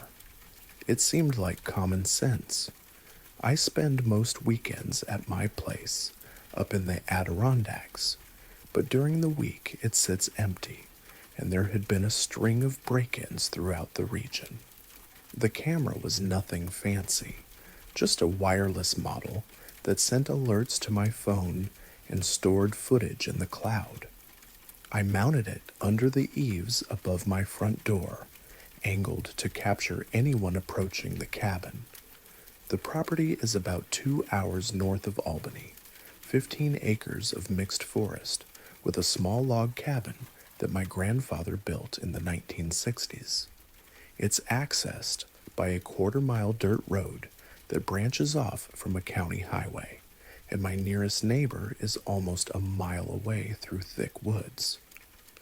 During the week, especially in winter, it's about as isolated as you can get in upstate New York. I'd had the camera for about 3 months when I got the alert that changed everything. It was a Tuesday evening in late February, and I was at my apartment in the city, settling in to watch a movie after a long day at work. My phone chimed with a motion detection notification from the cabin camera. I almost ignored it. I got false alarms fairly regularly from deer wandering through the yard or branches swaying in the wind. But something made me open the app and check the live feed. The image showed the familiar view of my front porch and the snow-covered yard beyond, illuminated by the camera's infrared LEDs. Everything looked normal, exactly as I'd left it the previous Sunday when I'd driven back to the city. I was about to close the app when I noticed the timestamp on the recorded event that had triggered the alert. The motion had been detected at exactly 3:33 a.m., and the recording was 12 minutes long. 12 minutes of sustained motion detection was unusual. Most of my false alarms lasted only a few seconds, as whatever had triggered the sensor moved out of frame. I clicked on the recording and settled back to watch what I assumed would be footage of a deer or maybe a raccoon investigating my porch. The first few minutes showed nothing but the empty yard and the dark windows of the cabin. The infrared imaging gave everything a ghostly, black and white appearance, but I'd grown accustomed to that from checking the camera periodically. Then, at about the 4-minute mark, a figure walked into frame from the left side of the screen. At first glance, it looked like a person. The figure was tall and moved upright on 2 legs, approaching the cabin from the directions of the tree line. But as I watched more carefully, I realized something was wrong with the proportions. The figure was too tall, maybe 7 feet or more, and its limbs seemed unusually long. It moved with an odd, gliding gait that didn't quite match normal human locomotion. The figure approached my front door and stopped directly in front of it, maybe 3 feet from the camera. This should have given me a clear view of whatever it was, but instead, the image became strangely unclear.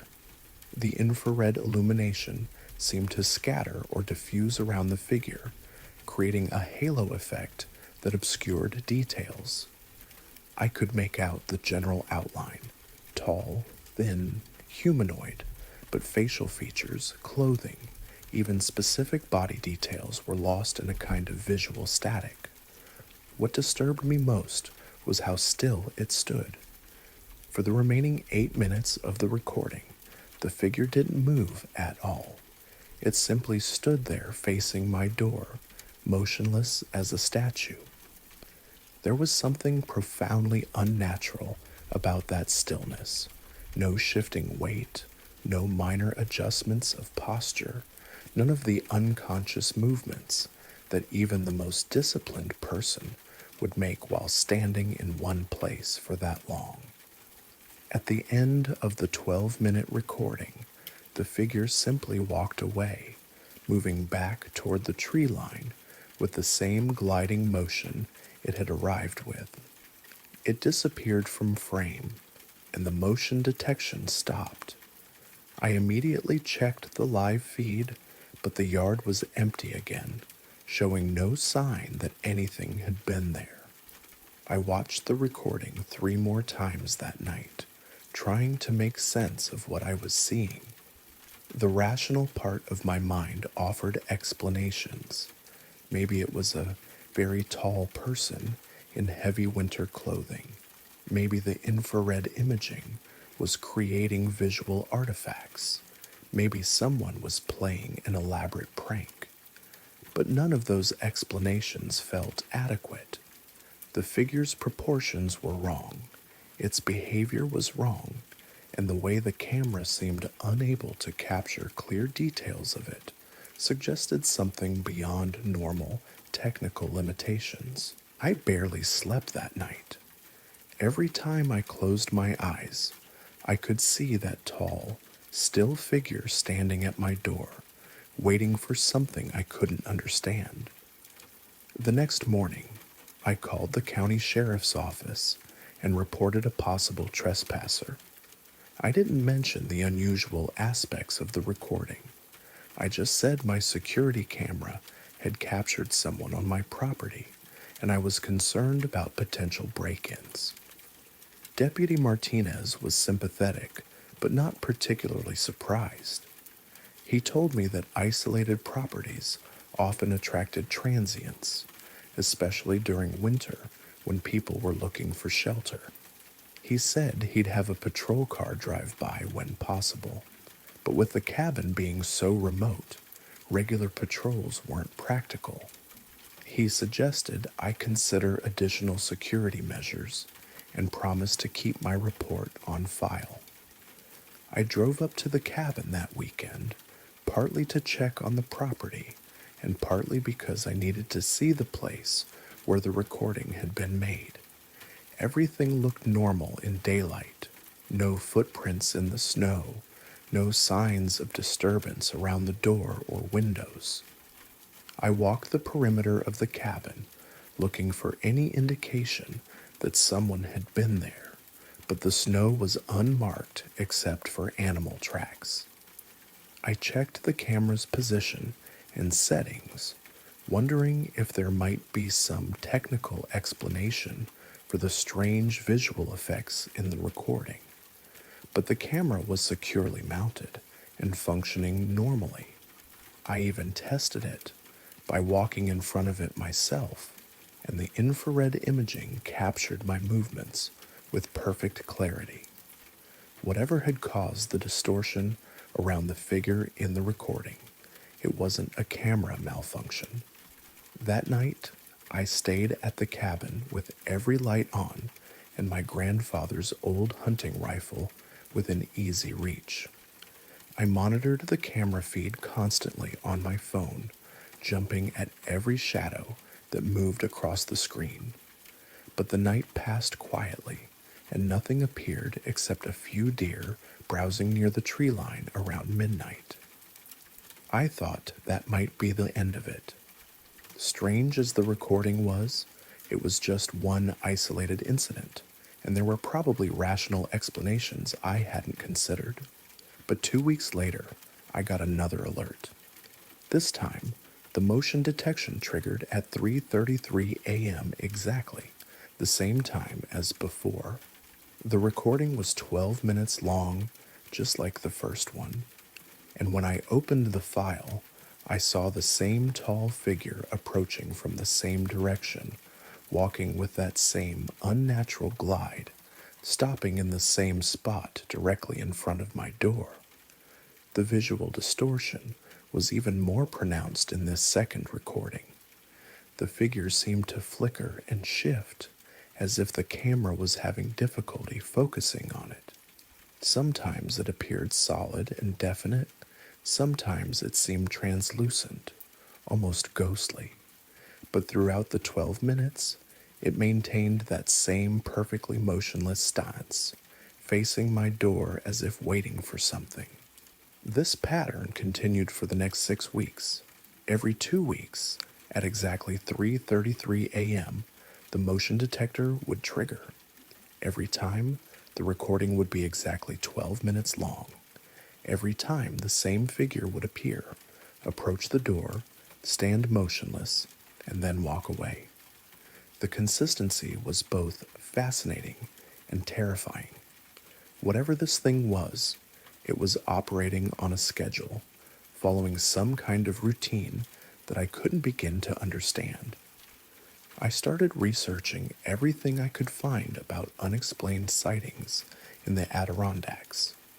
The region has a long history of strange encounters, stories of unusual creatures in the deep woods, reports of figures that don't quite look human, tales passed down by loggers and hunters and old-timers who've spent their lives in the mountains. Most of it was folklore and local legend, but the consistency of certain details across different accounts was unsettling. I also began to notice changes in my own behavior. I found myself obsessing over the camera feed, checking it constantly throughout the day and night. I stopped sleeping well, even when I was in the city, because I was always expecting another alert. The cabin, which had been my refuge from urban stress, became a source of anxiety that I couldn't escape. The seventh recording was different. The figure appeared at the usual time and followed its usual routine, but when it reached the door, it turned to look directly at the camera. For the first time, I could see its face clearly through the infrared imaging, and what I saw made me understand that whatever this thing was, it wasn't human. The features were recognizably humanoid, but wrong in subtle ways that triggered every instinctual alarm I possessed. The eyes were too large and too dark, reflecting the infrared light with an intensity that created bright spots on the recording. The proportions of the face were stretched and elongated, as if someone had taken human features and pulled them in directions they weren't meant to go. And when it looked at the camera, I had the unmistakable impression that it could see me watching it, that it was aware of my observation despite the hundreds of miles between us. It stood there for the full 12 minutes, staring directly into the camera lens, before turning and walking away as it always did. But this time, just before it disappeared from frame, it raised one impossibly long arm and appeared to wave goodbye. I never went back to the cabin after that. I put the property up for sale the following week, taking a significant loss just to be rid of it. The real estate agent asked why I was selling such a beautiful and peaceful retreat, and I told him I'd lost interest in camping. I never mentioned the recordings or the thing that visited my door every 2 weeks with clockwork precision. The new owners are a young couple from Massachusetts who wanted an escape from city life. I hope they're happy there. I hope they never install a security camera, and I hope that whatever was visiting my cabin was tied to me personally rather than to the place itself, because the thought of that tall, patient figure standing at their door in the small hours of the morning is something I wouldn't wish on anyone. I still have all the recordings saved on my phone. Sometimes, late at night when sleep won't come, I find myself watching them again, trying to understand what that thing wanted from me. It never tried to break in, never caused any damage, never showed any signs of hostility. It just stood there, waiting, as if it knew something I didn't, as if it was giving me time to figure out something important. But I never did figure it out, and now I never will. I live in a downtown apartment now, surrounded by neighbors and city lights and the constant hum of urban life. I tell myself I'm safer here, but sometimes, at exactly 3:33 a.m., I wake up with the feeling that something is standing just outside my door, patient and still and impossibly tall, waiting for me to understand what it's trying to tell me.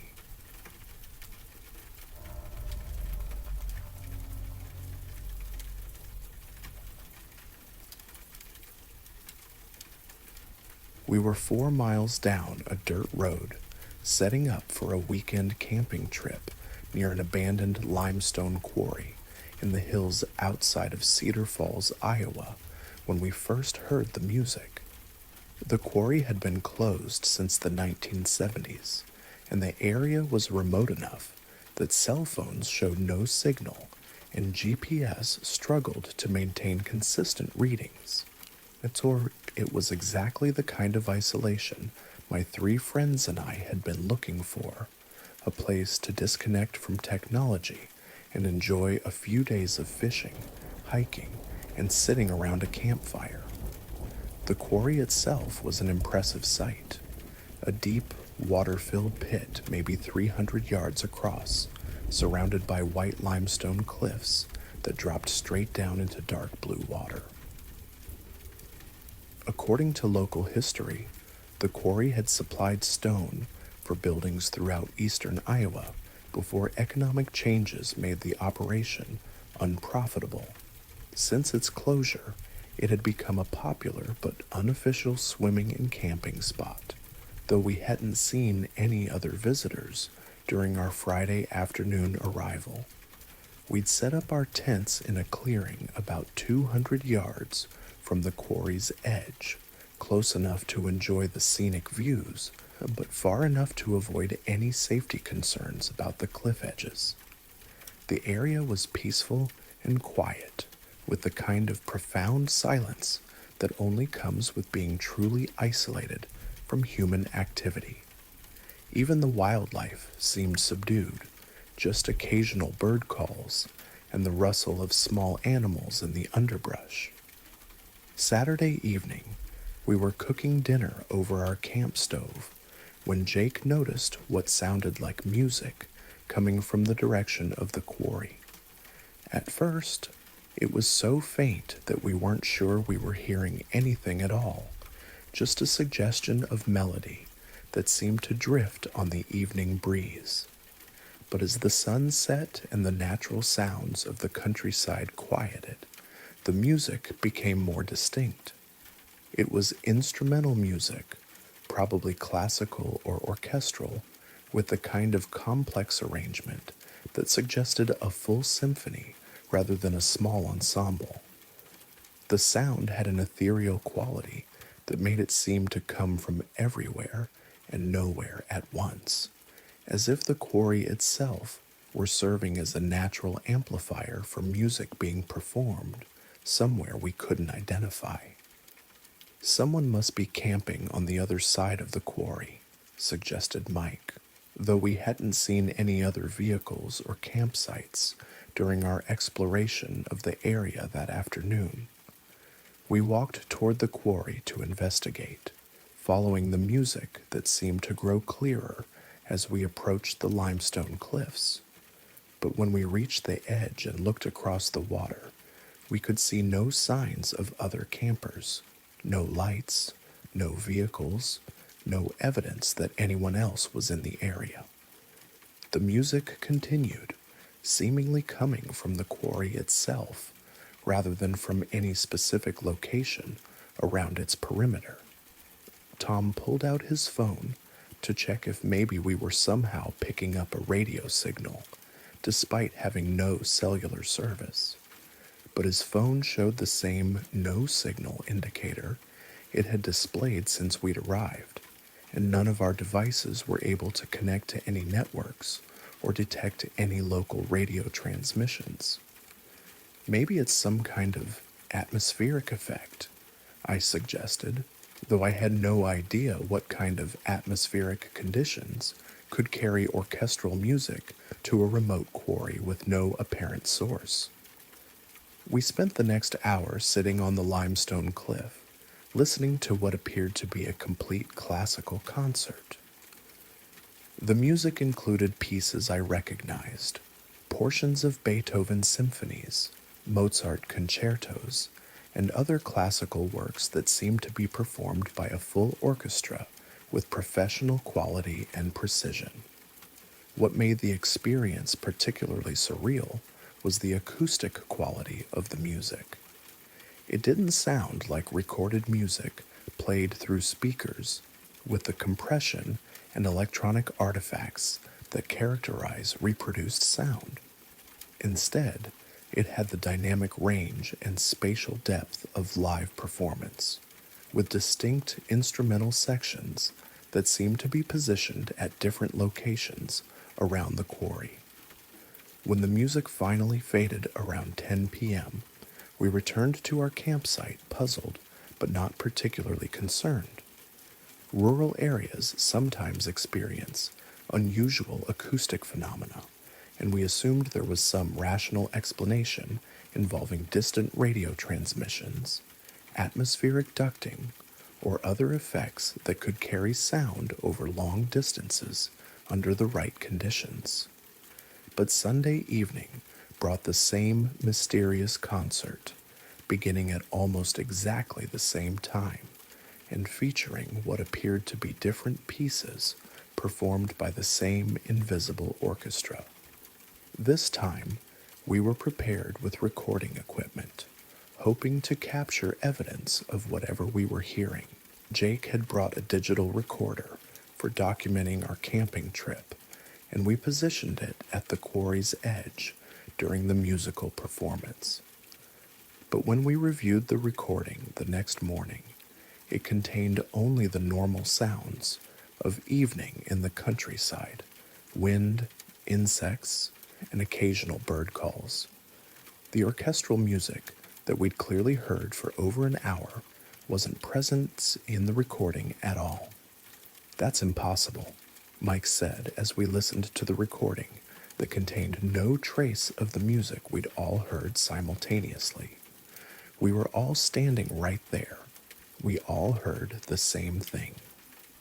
We tested the recorder with our own voices and found that it worked perfectly, capturing clear audio of our conversations and other sounds around the campsite. But somehow, it had failed to record the orchestral music that had seemed so clear and present the night before. On our final night at the quarry, we decided to conduct a more systematic investigation of the musical phenomenon. We positioned ourselves at different locations around the quarry's perimeter, staying in radio contact using walkie-talkies to see if the music could be heard from multiple vantage points. When the music began around sunset, all four of us could hear it clearly from our different positions. Jake, stationed on the north side of the quarry, reported hearing the same orchestral pieces that I was hearing from the south side. Mike and Tom, positioned on the east and west sides respectively, confirmed that they were hearing identical music with the same timing and quality. But when we tried to record the music using multiple devices positioned around the quarry, none of them captured anything beyond normal environmental sounds. The music that was clearly audible to all of us was somehow undetectable by electronic recording equipment. During the performance, I noticed something that made the experience even more mysterious. The music seemed to respond to our presence and attention. When we talked or made noise, the orchestra would pause briefly, as if waiting for us to quiet down before continuing. When we moved to different positions, the acoustic quality would adjust slightly, as if the performance were being optimized for our listening locations. "It's like they know we're here," Tom observed during one of the musical pauses, "like they're performing specifically for us." The music continued until nearly midnight, ending with what sounded like a complete symphony that built to a dramatic finale before fading into the natural silence of the quarry night. As the last notes disappeared, we heard what might have been applause, distant and brief, coming from no identifiable source, but clearly suggesting an audience appreciating the performance. When we left the quarry on Monday morning, we were carrying an experience that none of us could adequately explain. We'd heard hours of live orchestral music in a location where no musicians could have been present, where no power sources existed to support amplification equipment, and where no radio signals could reach to provide recorded transmissions. I've researched acoustic phenomena that might explain what we experienced, looking for scientific explanations involving atmospheric refraction, underground cavities that could amplify distant sounds, or other natural effects that could create the impression of live musical performance. But nothing I've found accounts for the clarity, duration, and interactive quality of what we heard at the quarry. The abandoned limestone quarry continues to fill with water from underground springs, creating a deep, still pool that reflects the surrounding cliffs and sky. But according to our experience, it also serves as a venue for musical performances that exist in the space between what we can hear and what our recording devices can document. Whether the music comes from some residual acoustic memory stored in the limestone formations, from atmospheric effects that carry distant performances across impossible distances, or from sources that exist beyond our normal understanding of sound transmission, the quarry maintains its role as a concert hall for audiences who happen to be present when the invisible orchestra takes the stage. The music plays on clear evenings when the acoustic conditions are perfect, when the quarry water is still enough to serve as a reflecting surface, and when listeners are present who can appreciate performances that exist only in the moment they're heard, never captured by technology, but always remembered by those fortunate enough to witness concerts that challenge everything we think we know about how music travels through the natural world.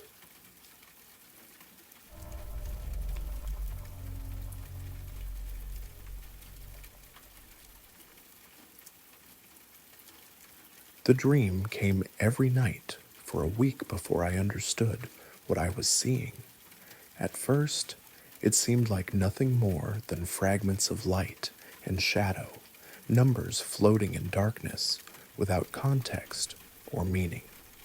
I would wake with the vague impression of having seen something important, but the details would slip away before I could grasp them, leaving only a residual sense of urgency that followed me through the day like a low-grade fever. It started on a Sunday night in early December. I'd gone to bed around 11, exhausted after spending the weekend helping my parents clean out their garage. Sleep came easily, but it was restless, filled with images that felt more like memories than dreams. I was standing in a vast, empty space that might have been a warehouse or a cathedral, looking up at numbers that hung in the air like glowing smoke.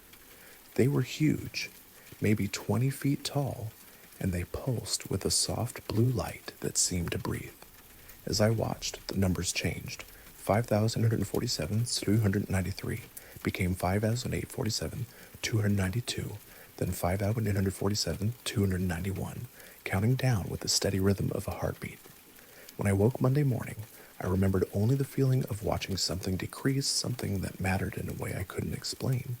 But as the week progressed, the dreams became clearer, more detailed, until I could see every digit with perfect clarity. The countdown was precise, methodical, never skipping a beat or pausing in its relentless progression toward zero. And each night, when I reached out to touch the glowing numbers, my hand would pass through them as if they were made of light and air. By Friday, I had started keeping a notebook beside my bed, writing down the numbers as soon as I woke up. The sequence was always the same. I would find myself in that empty space, watching the blue digits count down from wherever they had left off the night before. 847 thou 293 on Sunday, 5,760,431 on Monday, 5,673,569 on Tuesday. The pattern was consistent, exactly 86,862 fewer each night, as if whatever was being counted was diminishing at a rate of 1 per second, 24 hours a day. I began to look forward to the dreams, Strange as that sounds, there was something hypnotic about watching the numbers change, something that felt important, even though I had no idea what they represented. Days remaining until something happened, items in some cosmic inventory, heartbeats left in a life I didn't recognize. The possibilities seemed endless, and each one carried its own weight of anticipation or dread. On Saturday night, something changed. Instead of simply watching the countdown, I found myself able to move through the space, to walk around the enormous digits and examine them from different angles. Up close, I could see that they weren't solid objects, but rather composed of countless tiny points of light, like stars arranged in numerical patterns. And as I moved closer, I began to hear something, a sound so low it was more felt than heard, a thrumming that seemed to emanate from the numbers themselves. The countdown had reached 5,499 to 845, and as I watched, it shifted to 5,499 to 844, then 5,499 to 883, but now I could see something else. Thin lines of light connecting each digit to points somewhere beyond my vision, as if the numbers were part of a vast network that extended far beyond the boundaries of my dream. I reached out again, and this time, instead of passing through the display, my fingers made contact with something that felt like warm glass. The moment I touched the numbers, I was flooded with sensations that weren't quite images and weren't quite thoughts. I saw glimpses of places I'd never been, a city under a red sky, an ocean that reflected no light, a forest where the trees grew downward from a ceiling of earth. And through it all, I heard a voice that might have been my own, counting backward with the same steady rhythm as the display. 5,499,843. 5,499,842. I woke with a gasp, my heart racing and my hands tingling as if I'd touched something electric. The bedside clock showed 3:17 a.m., and my room was dark except for the faint glow of streetlights through the curtains. But as my eyes adjusted, I realized there was another source of light, a soft blue radiance coming from the wall opposite my bed. At first, I thought it might be the reflection of a neighbor's television or the headlights of a passing car, but the light was steady, unchanging, and it seemed to be coming from within the wall itself. I sat up in bed, blinking hard, certain that I was still dreaming or caught in that strange space between sleep and waking where reality bends and shifts. But the light remained, and as I watched, I began to make out shapes within it, numbers, the same glowing blue digits I'd been seeing in my dreams. But now they were somehow projected onto my bedroom wall, clearly visible in the darkness. 837, they read, and as I stared in disbelief, they changed to 5,499 to 836, then 5,499 to 835. I got out of bed and approached the wall, my bare feet silent on the hardwood floor. The numbers were about 3 feet tall, positioned at eye level, and they pulsed with that same gentle breathing rhythm I remembered from the dreams. I reached out to touch them, half expecting my hand to pass through light and shadow, but instead felt only the cool smoothness of painted drywall. The numbers were there, visible and precise, but they had no physical substance I could detect. I stood there for nearly an hour, watching the countdown progress. Every second, the display decreased by 1. 999 to 835 became 5,099 to 834, became 5,499 to 833. Each transition smooth and inevitable. I tried turning on the lights, thinking the numbers might disappear in brighter illumination, but they remained clearly visible, their blue glow competing with the yellow radiance of my bedside lamp. At some point, I must have fallen asleep standing there, because I woke up on Sunday morning slumped against the wall, my neck stiff and my legs cramped. The numbers were gone, the wall showing only its usual off-white paint and the shadows cast by my furniture. But when I checked my notebook, I found an entry I didn't remember writing, scrawled in handwriting that looked like mine but shakier. 5,496 through 221. They're real. The countdown appeared on my wall every night after that, always at 3:17 a.m., always lasting until dawn. I tried photographing it, but my camera showed only blank wall. I tried having friends stay over, but they saw nothing unusual, even when I pointed directly at the glowing digits and described exactly what I was seeing. To everyone else, my wall remained empty, normal, unexceptional, but I could see the numbers clearly, and I began to document their progression obsessively. I calculated that at the current rate, the countdown would reach zero in approximately 63 days. What would happen then? The question consumed my thoughts during the day and filled my dreams with increasingly vivid scenarios. Sometimes I imagined it was counting down to some personal event, my death perhaps, or some fundamental change in my life. Other times, I wondered if it might be connected to something larger, some cosmic event that would affect everyone, but that only I had been chosen to witness. As the days passed, I noticed other changes. I began to see patterns in everyday events that seemed connected to the countdown, license plates that contained sequences from the nightly display, timestamps on emails that matched portions of the decreasing numbers, even prices at the grocery store that echoed the digits I'd watched fade into dawn. The world seemed to be reflecting the countdown back at me, as if reality itself was somehow synchronized with whatever process I was witnessing. I also started having the dreams during the day, brief flashes while I was fully awake, momentary glimpses of that vast empty space and the network of light that connected the numbers to places beyond my understanding. Sometimes, while sitting at my desk at work or standing in line at the bank, I would suddenly find myself looking up at glowing digits that hung in the air for just a second before vanishing. The countdown reached 4 million with 3 weeks remaining, and I realized I had become afraid. Not of the numbers themselves, which had become as familiar as old friends, but of what their disappearance might mean. They had become the organizing principle of my life, the steady rhythm around which everything else revolved.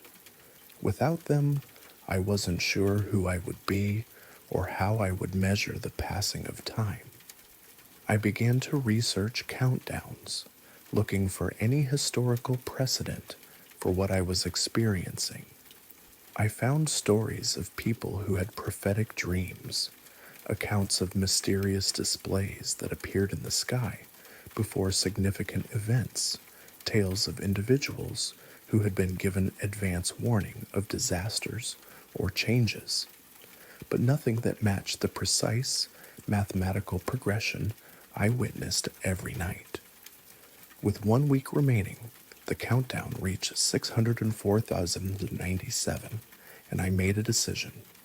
On the final night, I would stay awake from beginning to end. I would watch the numbers decrease all the way to zero, and I would be ready for whatever happened next.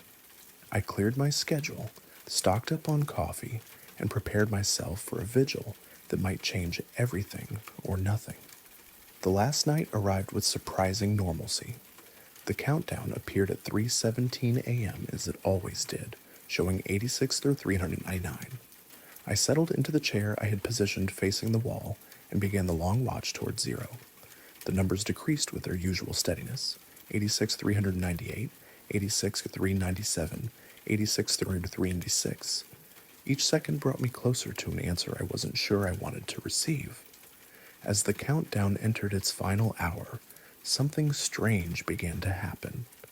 The numbers started to brighten, their blue glow intensifying until they cast visible shadows on the opposite wall, and I began to hear that low, thrumming sound again, the same frequency I had encountered in my dreams, growing stronger as the display approached its termination point.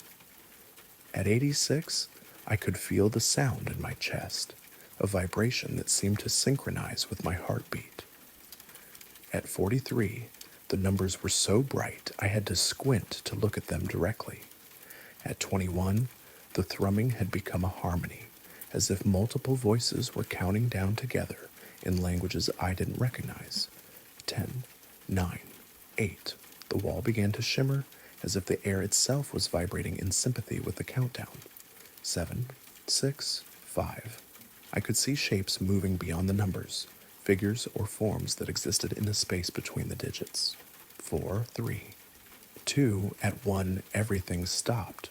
The thrumming ceased, the light faded to its normal intensity, and the number hung there for what felt like minutes rather than seconds. And then, with a gentleness that surprised me, it changed to 0. For a moment, nothing happened.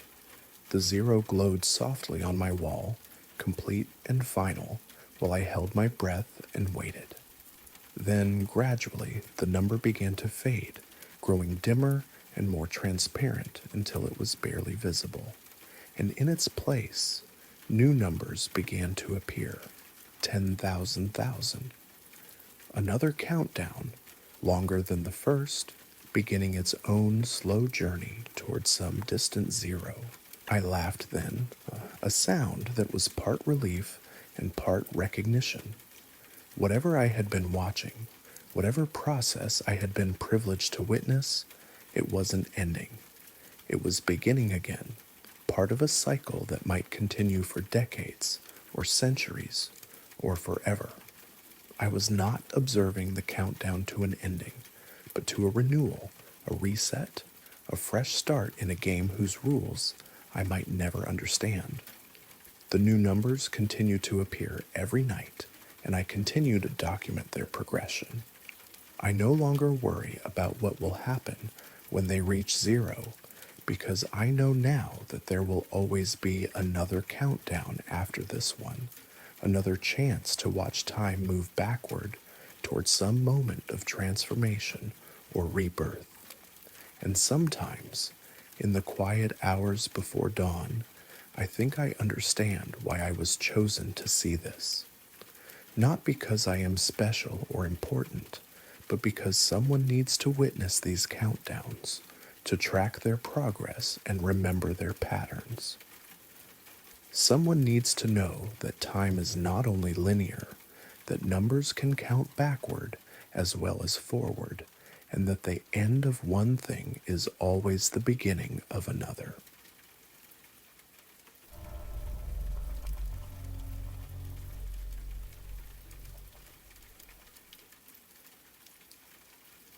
I was riding the late bus home from my evening shift at the hospital when an elderly woman sitting across the aisle handed me a folded piece of paper.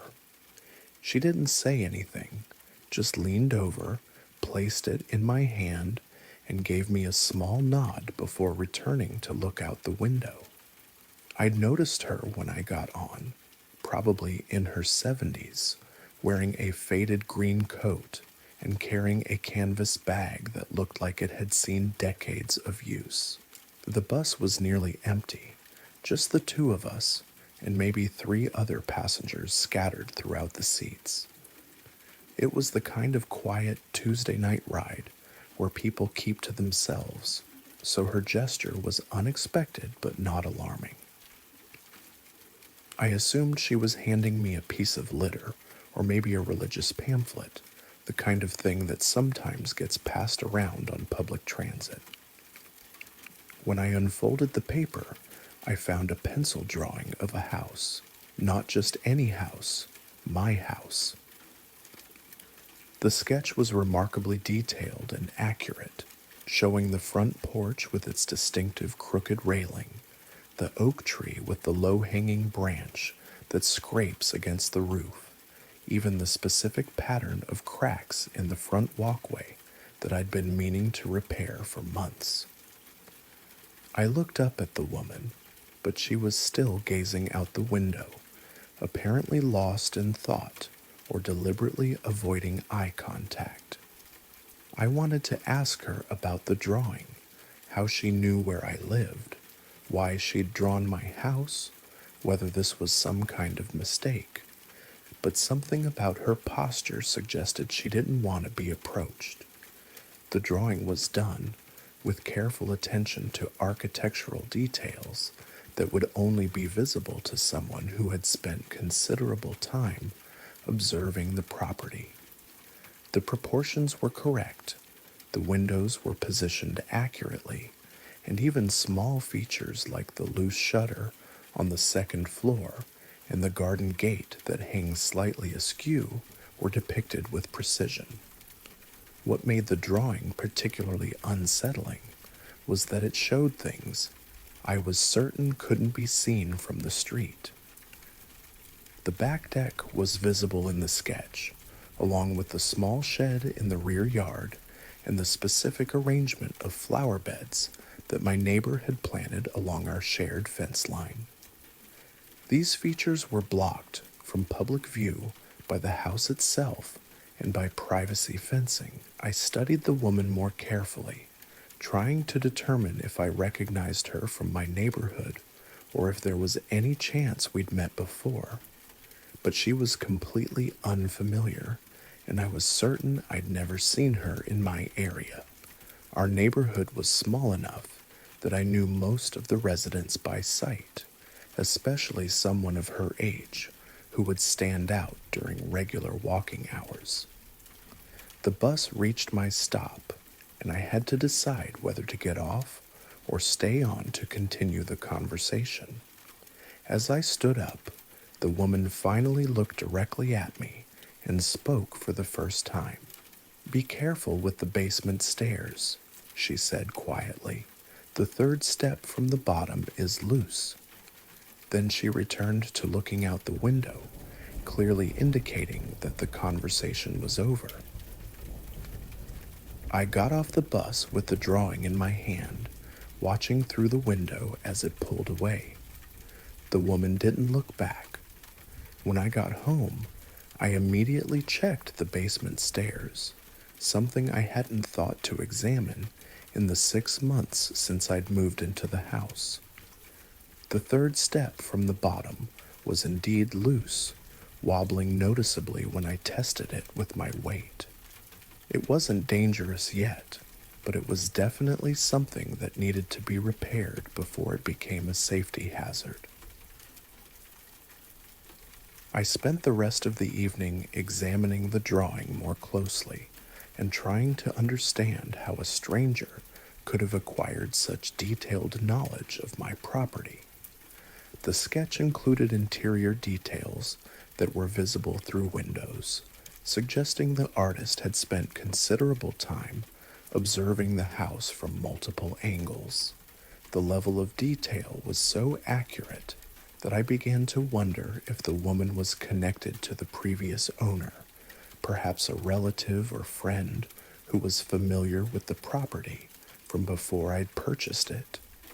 But the drawing included recent changes I'd made: a new mailbox, different porch furniture, garden modifications that wouldn't have been known to someone whose knowledge was limited to the house's previous configuration.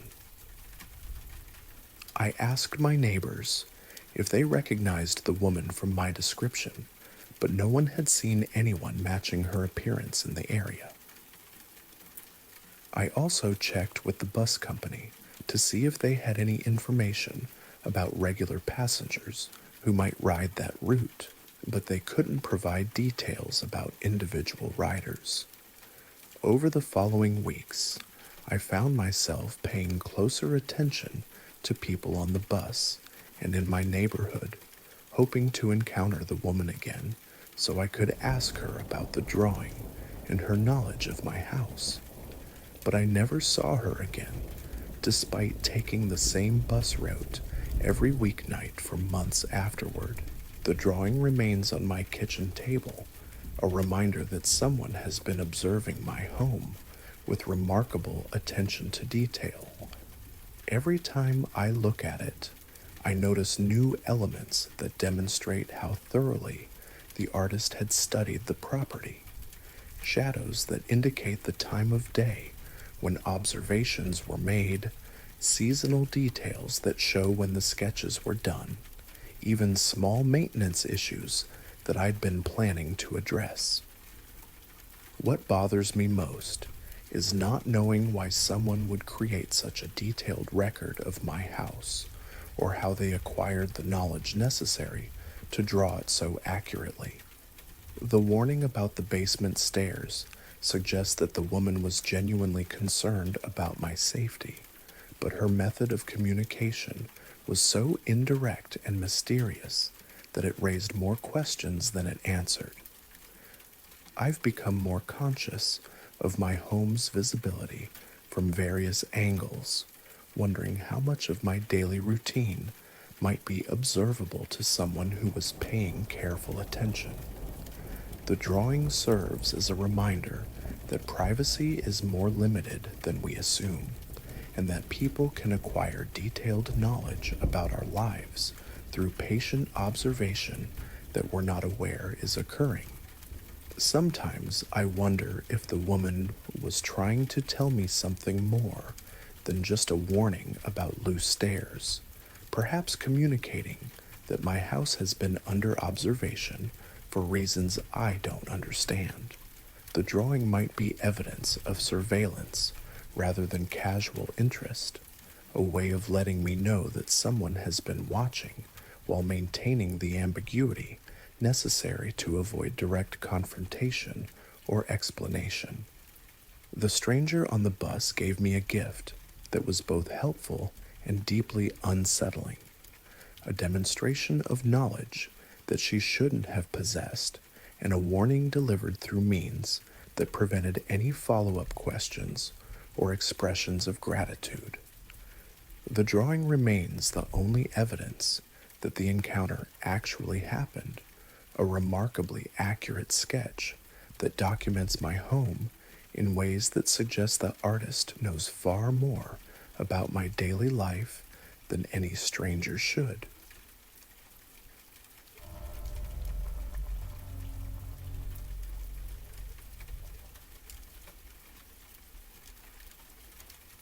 We were 3 days into a backpacking trip in the Cascade Range when something decided to visit our campsite in the middle of the night.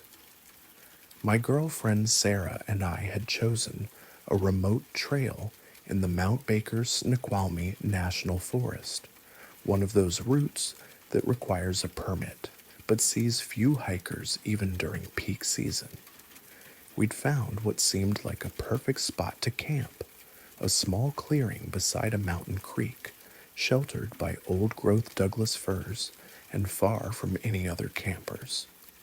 The weather had been perfect all week, and we'd set up our two-person tent just after sunset on Wednesday evening, August 15th. We'd cooked dinner on our camp stove, hung our food properly to keep it away from bears, and settled in for what we expected to be a peaceful night in one of the most beautiful wilderness areas in Washington state. Sarah fell asleep quickly, but I stayed awake for a while, listening to the night sounds of the forest. The usual symphony of owls, small animals moving through the underbrush, and the constant murmur of the creek flowing past our campsite.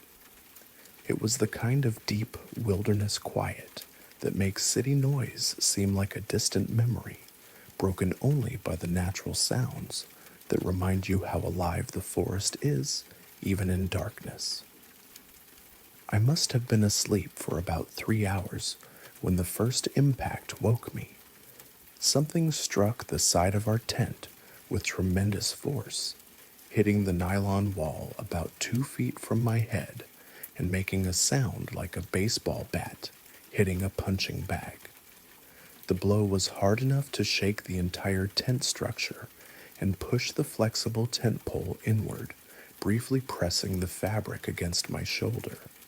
I sat up immediately, heart pounding, while Sarah stirred beside me but didn't fully wake.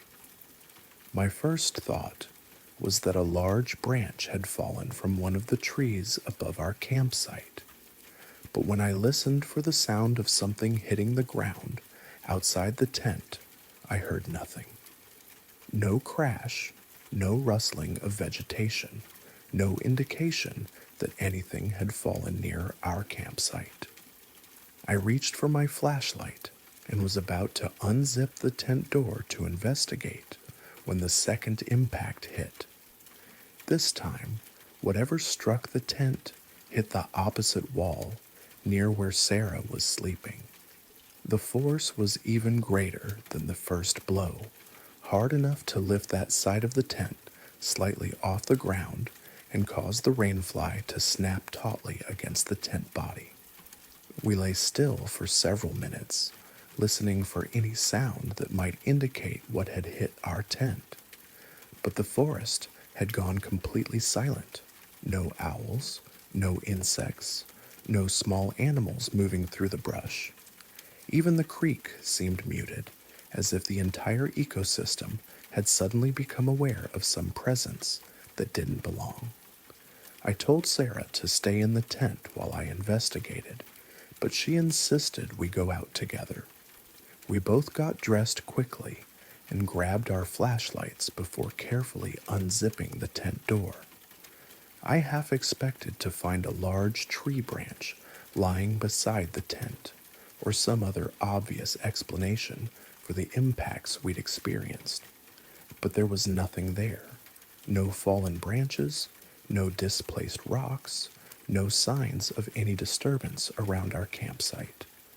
The tent showed no damage despite the force of the impacts, and the surrounding area looked exactly as we'd left it before going to sleep. Our food hang was undisturbed, our gear was in place, and there were no footprints or other signs that any large animal had been in the area. Sarah and I spent 20 minutes examining the campsite with our flashlights, looking for any indication of what might have caused the impacts.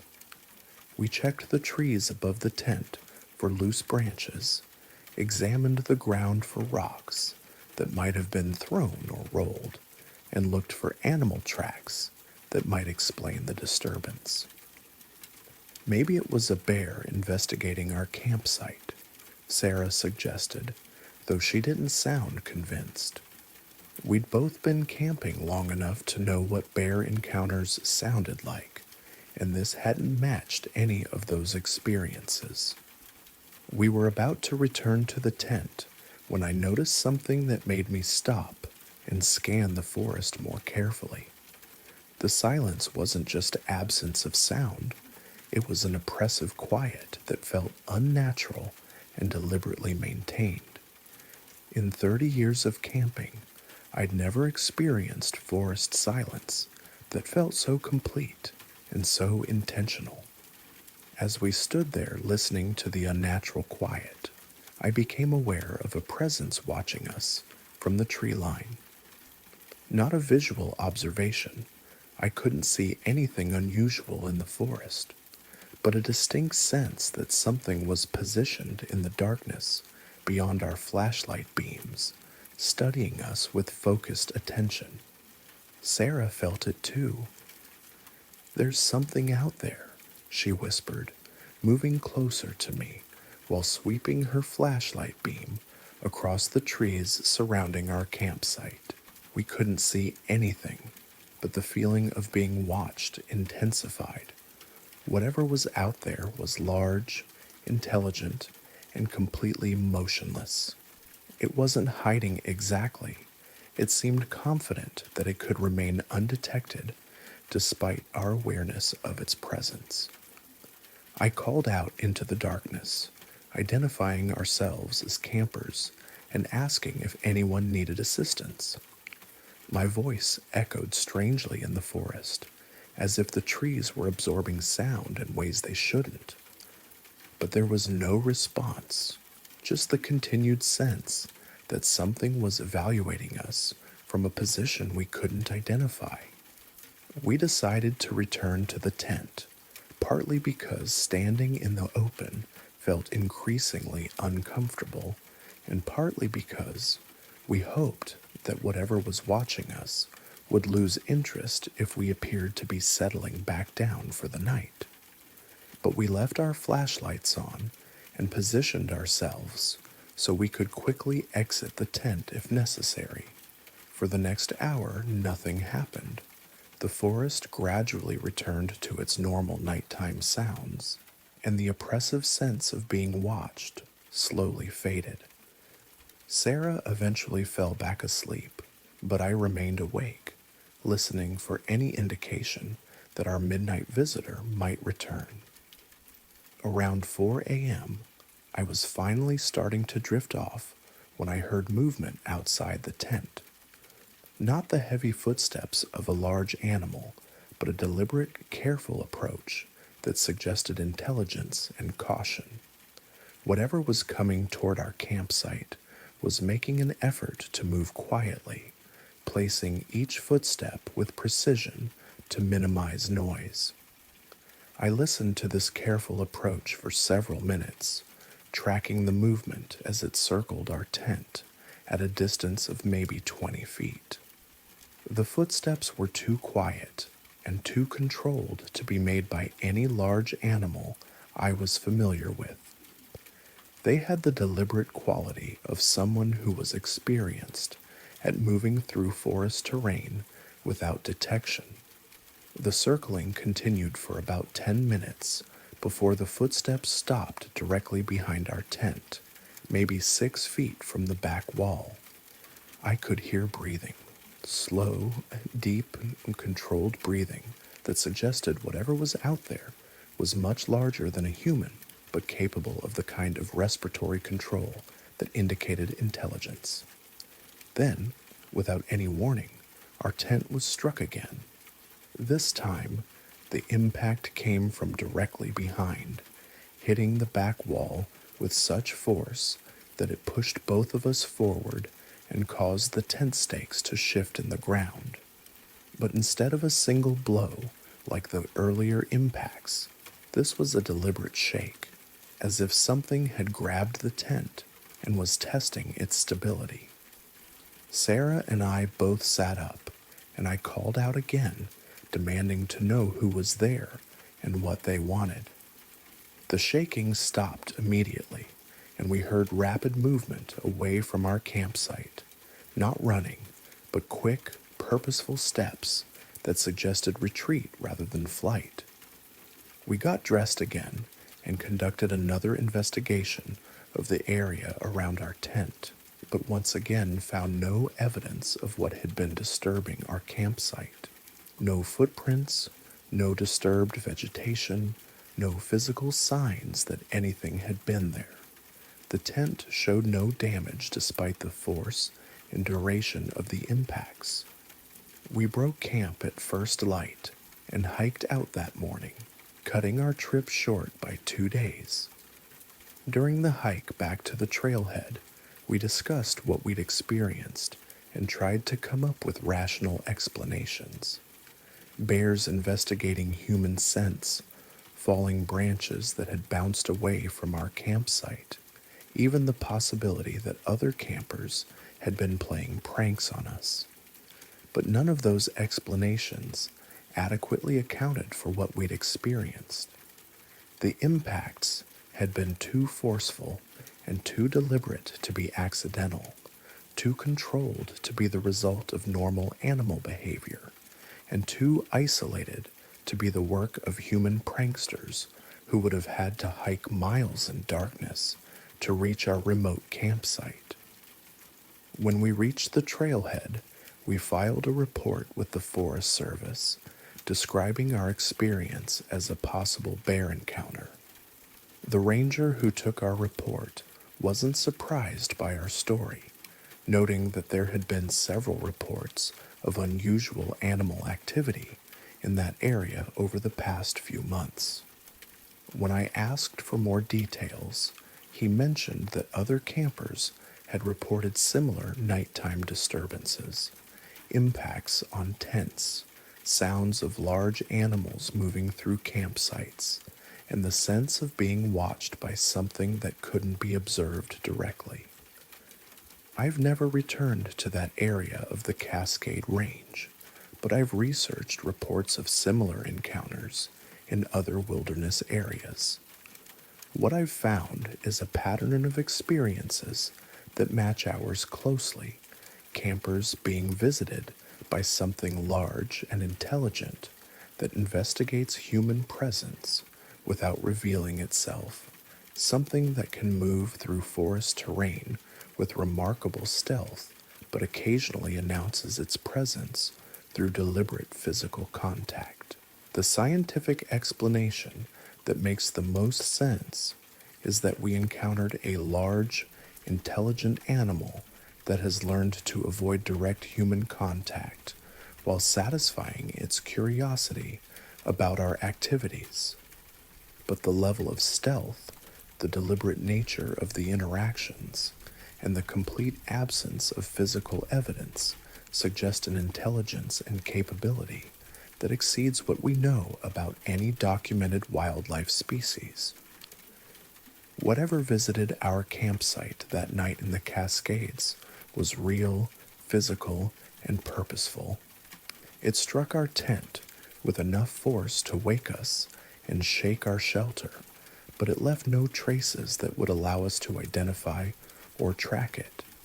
It demonstrated an awareness of our presence and activities that suggested intelligence, but it maintained a level of concealment that allowed it to remain completely undetected despite our efforts to observe it.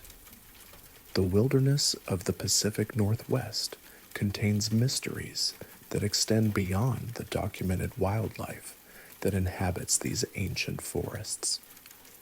Something large and intelligent shares these mountains with us, something that has learned to observe human activities while remaining invisible to human observation, something that occasionally announces its presence through interactions that remind us how little we actually know about what lives in the deepest parts of our remaining wild places.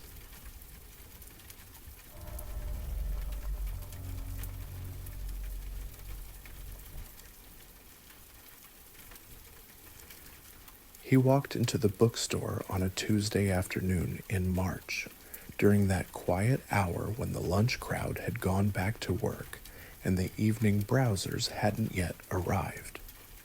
I was behind the counter, updating inventory on the computer, when I heard the bell above the door chime. I looked up to see a man in his 60s, wearing a brown wool coat that looked expensive but well worn, the kind of thing that might have been purchased decades ago and carefully maintained. His hair was silver gray, combed neatly to one side, and he carried himself with the deliberate precision of someone who had learned to move slowly but purposefully. "Excuse me," he said, approaching the counter. His voice was cultured, with the kind of clear diction that suggested education and careful speech habits. "I'm looking for Margaret Chen. I believe she works here." I set down my pen and studied his face. There was something familiar about him, though I couldn't place where I might have seen him before. "I'm Margaret," I said. "Can I help you with something?" He smiled then, a warm expression that transformed his features entirely. "Of course you are. You look exactly the same." He paused, seeming to realize that his comment might sound strange. "I mean, you look very much as I expected you would. I'm David Thornfield. We spoke once, many years ago, In 1986, I felt a small chill run down my spine, though I couldn't say why.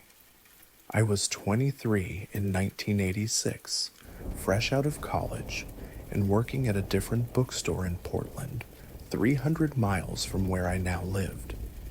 I'd moved to this town only 12 years ago when my husband got a job at the university, and I'd opened this shop 5 years after that. There was no reason for anyone from my Portland days to find me here, and certainly no reason for them to remember a conversation from nearly 40 years ago. "I'm sorry," I said, trying to keep my voice polite but firm. "I think you might have me confused with someone else. I didn't live here in 1986. "No, you didn't," he agreed. "You were in Portland then, working at Morrison's Books on Southeast Division. You helped me find a copy of the Wind-Up Bird Chronicle. It had just been translated into English, and most stores didn't have it yet, but you special ordered it for me." The details were too specific to be a coincidence, but they were also impossible. The Wind-Up Bird Chronicle wasn't published in English until 1997, 11 years after the date he was claiming. I remembered the book well. It had been one of the first Murakami novels I'd read, and I'd recommended it to dozens of customers over the years. But in 1986, I'd barely heard of Haruki Murakami. "I think your dates might be mixed up," I said carefully. That book wasn't available in English in 1986. David Thornfield reached into his coat pocket and withdrew a small, leather-bound notebook. He flipped through several pages, then held it out for me to see. The page was filled with neat handwriting in blue ink, and at the tops I could clearly see a date, November 15th, 1986. Below that was a list of what appeared to be books, with notes about where he'd found them or planned to look for them. Halfway down the page, I saw my own name written in his careful script. "Margaret Chen, Morrison's Books, recommended Murakami." "I keep detailed records," he said, closing the notebook and returning it to his pocket. "I've been looking for that particular book for a very long time. You were the first person who seemed to know what I was talking about." I stared at him, trying to process what he was saying. The handwriting in the notebook had looked authentic, aged in the way that ink ages over decades. But the content was impossible. I couldn't have recommended a book that didn't exist yet, and I certainly couldn't have done it in 1986 when I was barely familiar with contemporary Japanese literature. "I don't understand," I said. "Even if we had met in 1986, why would you remember something like that? Why would you come looking for me now?" "Because you changed my life," he said simply. "That book, when I finally found it, led me to discover an entire world of literature I'd never encountered before." I became a translator myself, specializing in contemporary Japanese fiction. I've spent the last 37 years working on bringing these stories to English-speaking readers, all because of a conversation we had on a rainy Tuesday afternoon in November. The specificity of his memory was unsettling. I did remember working on rainy Tuesday afternoons at Morrison's, but they all blended together in my recollection, an endless succession of quiet hours spent shelving books and helping customers find obscure titles. If I had met David Thornfield, if I had somehow recommended a book that wouldn't be published for another decade, I should have remembered something so unusual. "I still don't think I'm the person you're looking for," I said. "I would remember a conversation like that." "Would you?" he asked, and there was something in his tone that made me look at him more carefully. Memory is a strange thing. Sometimes we remember events differently than they actually happened. Sometimes we forget the most important moments entirely. He walked slowly around the store, examining the shelves with the practiced eye of someone who knew books well. In the fiction section, he paused and pulled out a volume I didn't recognize, a slim book with a white cover and Japanese characters on the spine. I was certain it hadn't been there before.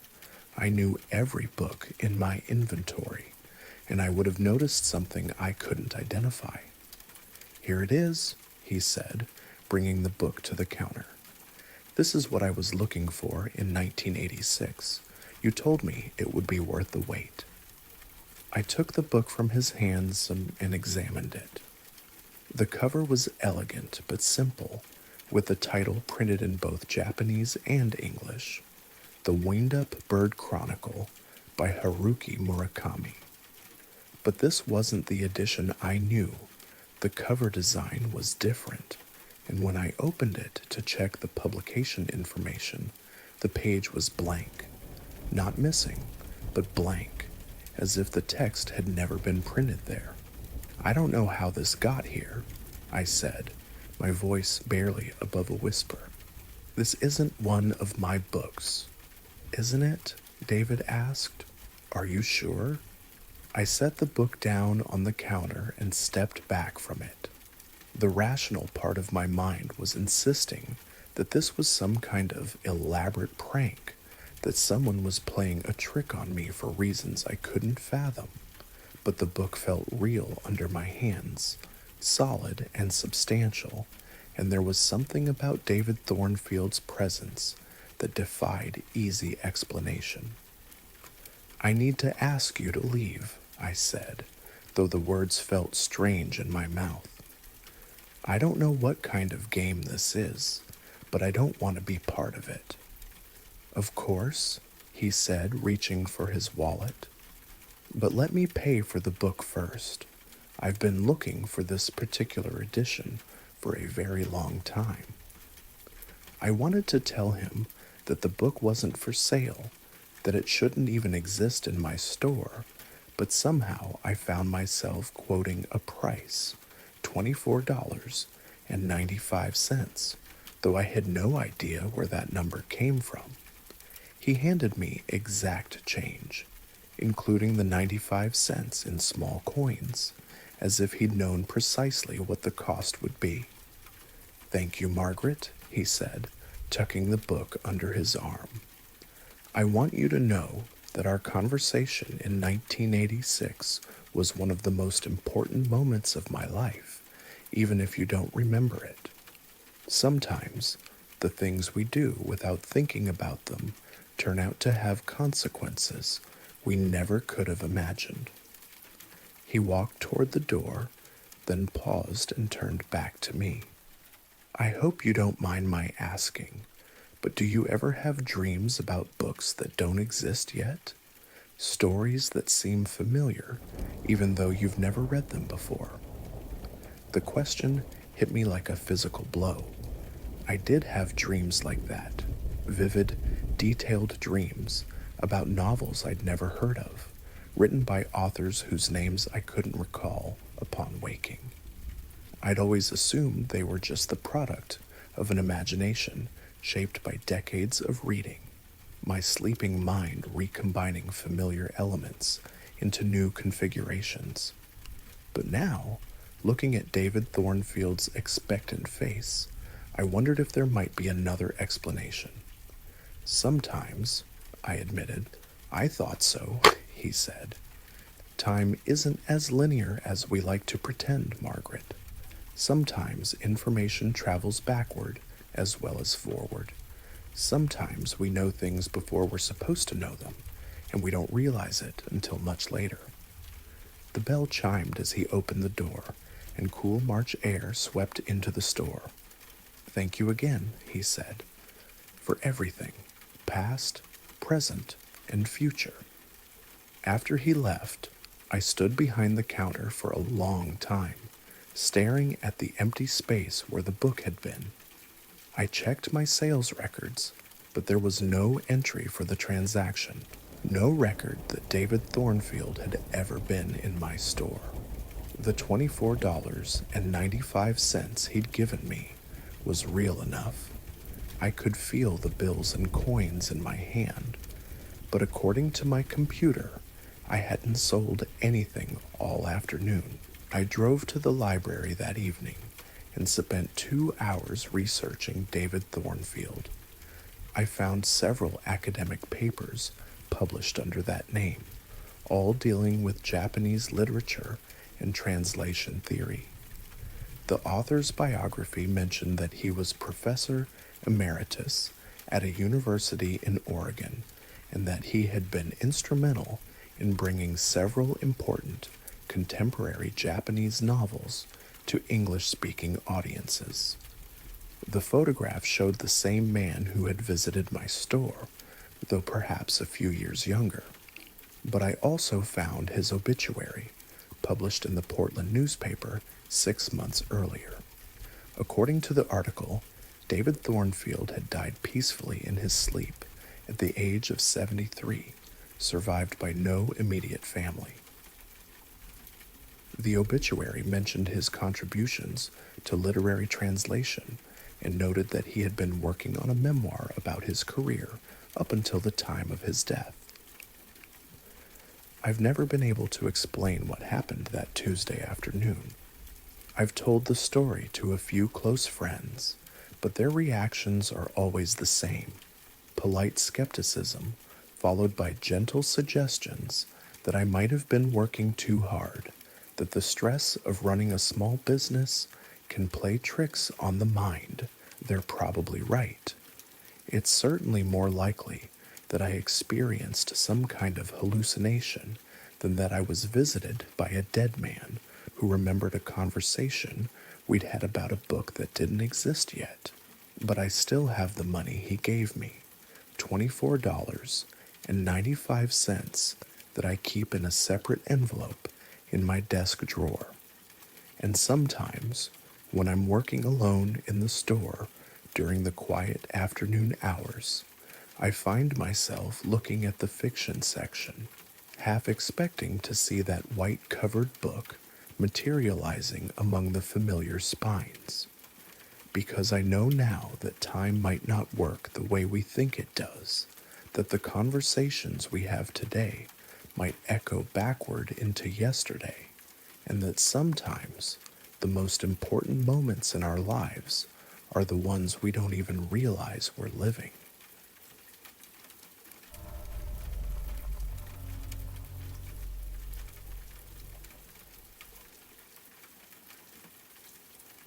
I found the drawings by accident last spring when I was cleaning out my mother's attic after she moved to assisted living.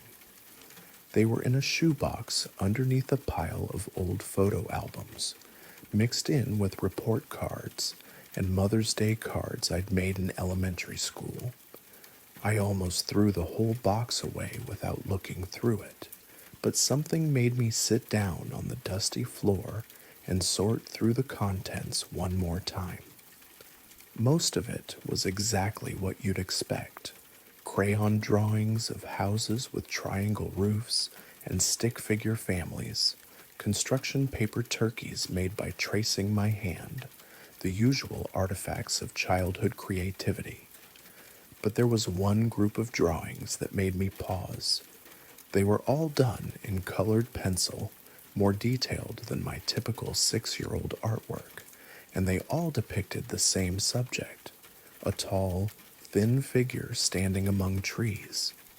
I remembered drawing them, though I hadn't thought about them in decades. I was maybe 6 or 7 years old, living in the house where my mother had raised me after my father left.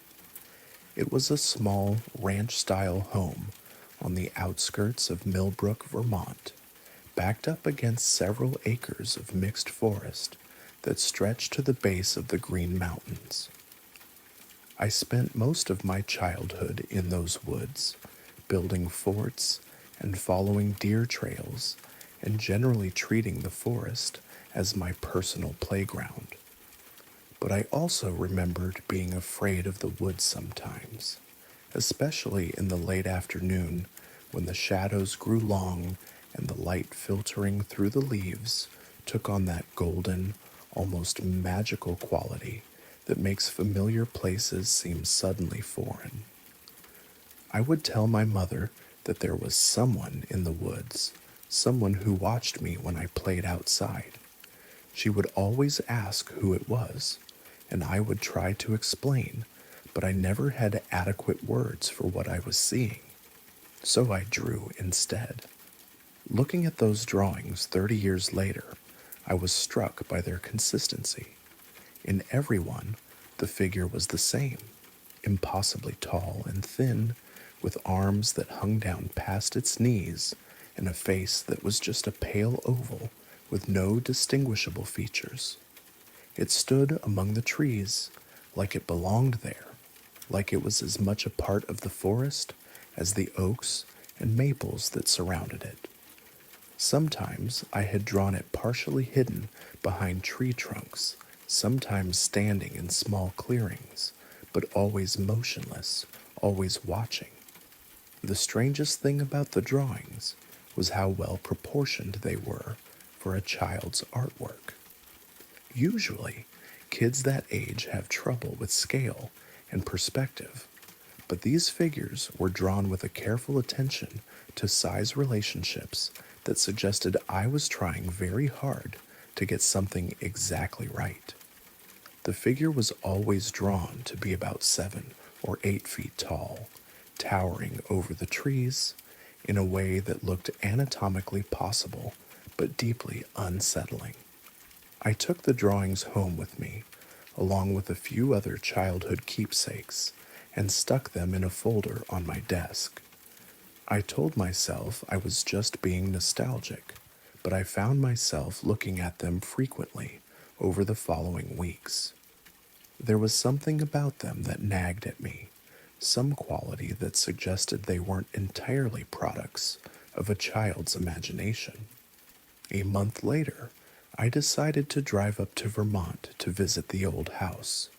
My mother had sold it years earlier to a young couple with children, and I hadn't been back since the day we moved her belongings out. I told myself I was just being sentimental, wanting to see the place where I'd grown up one more time. But I think I was really going there to look at those woods again, to see if I could remember what had inspired those drawings. The house looked smaller than I remembered, but well maintained. The new owners had painted it a different color and added a deck off the back, but it was recognizably the same place. I parked on the road and walked up the driveway, planning to knock on the door and ask if I could look around. But as I approached the house, I could see into the backyard, and I stopped walking. There was a child's swing set on the lawn, and a little girl, maybe 5 or 6 years old, was sitting on one of the swings. She wasn't swinging, but just sitting there facing the woods, with her feet dragging in the dirt. When she heard my footsteps on the gravel, she turned to look at me. She asked. The question caught me off guard. I asked. "My mom told me about you," she said. I felt something cold settle in my stomach. Instead of answering, she pointed toward the edge of the woods. "He's there sometimes, in the afternoon when the sun gets low." I looked where she was pointing, but I saw only trees and shadows. "Really tall," she said, holding her hand up above her head, "and thin, and his arms are too long." Her mother came out of the house then, a woman in her 30s who looked apologetic and slightly embarrassed. "Emma, don't bother the man with your stories," she said, then looked at me. I explained who I was and asked if I could look around the property. She was friendly enough, though I could see her watching Emma with the particular concern of a parent who's heard too many strange stories from their child. We talked for a few minutes about the house and the neighborhood, and eventually I worked up the courage to ask about what Emma had said. "Oh, the tall man," her mother said with a tired laugh. "That's been going on for about a year now. She's convinced there's someone in the woods who watches her when she plays outside. We've walked through there dozens of times, never found anything." I asked. The mother looked surprised. "How did you know that?" "Yes, she draws him constantly. Always the same thing, this impossibly tall figure standing in the trees." I asked if I could see the drawings, and she invited me inside. Emma's artwork was displayed on the refrigerator and bulletin board in the kitchen, mixed in with school assignments and family photos. But scattered among the typical childhood subjects were several drawings that made my hands shake slightly as I looked at them.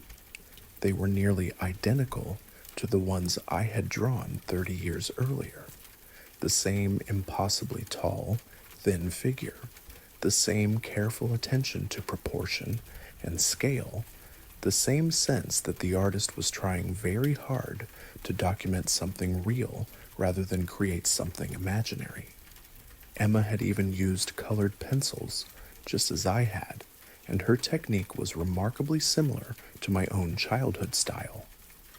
"These are very detailed," I said, trying to keep my voice steady. "She spends a lot of time on them," her mother replied. I asked if I could walk through the woods, and Emma immediately volunteered to show me where she usually saw the tall man. Her mother agreed, though she insisted on coming with us. The three of us walked across the backyard to the edge of the forest, following a path that I remembered making myself decades earlier.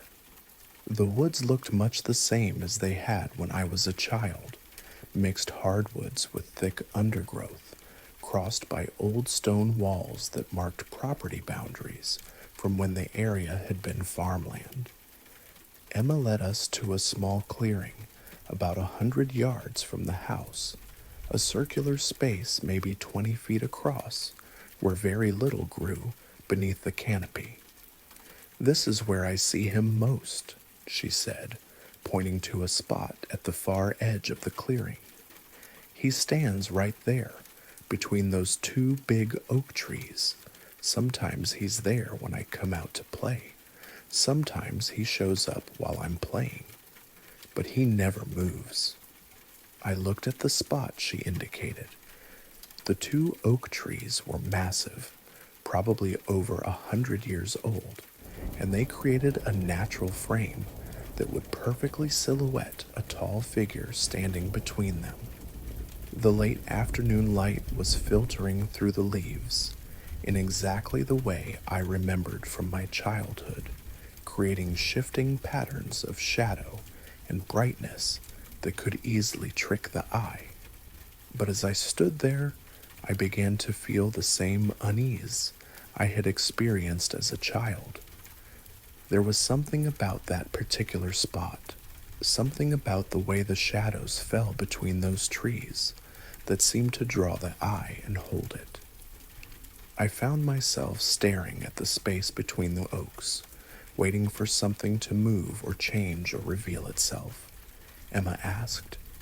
I looked more carefully, letting my eyes adjust to the interplay of light and shadow. For a moment, I thought I saw something. A vertical line that seemed too straight to be natural, a pale shape that might have been a face catching the filtered sunlight. But when I blinked and looked again, there was nothing there but trees and shadows. "I'm not sure," I said honestly.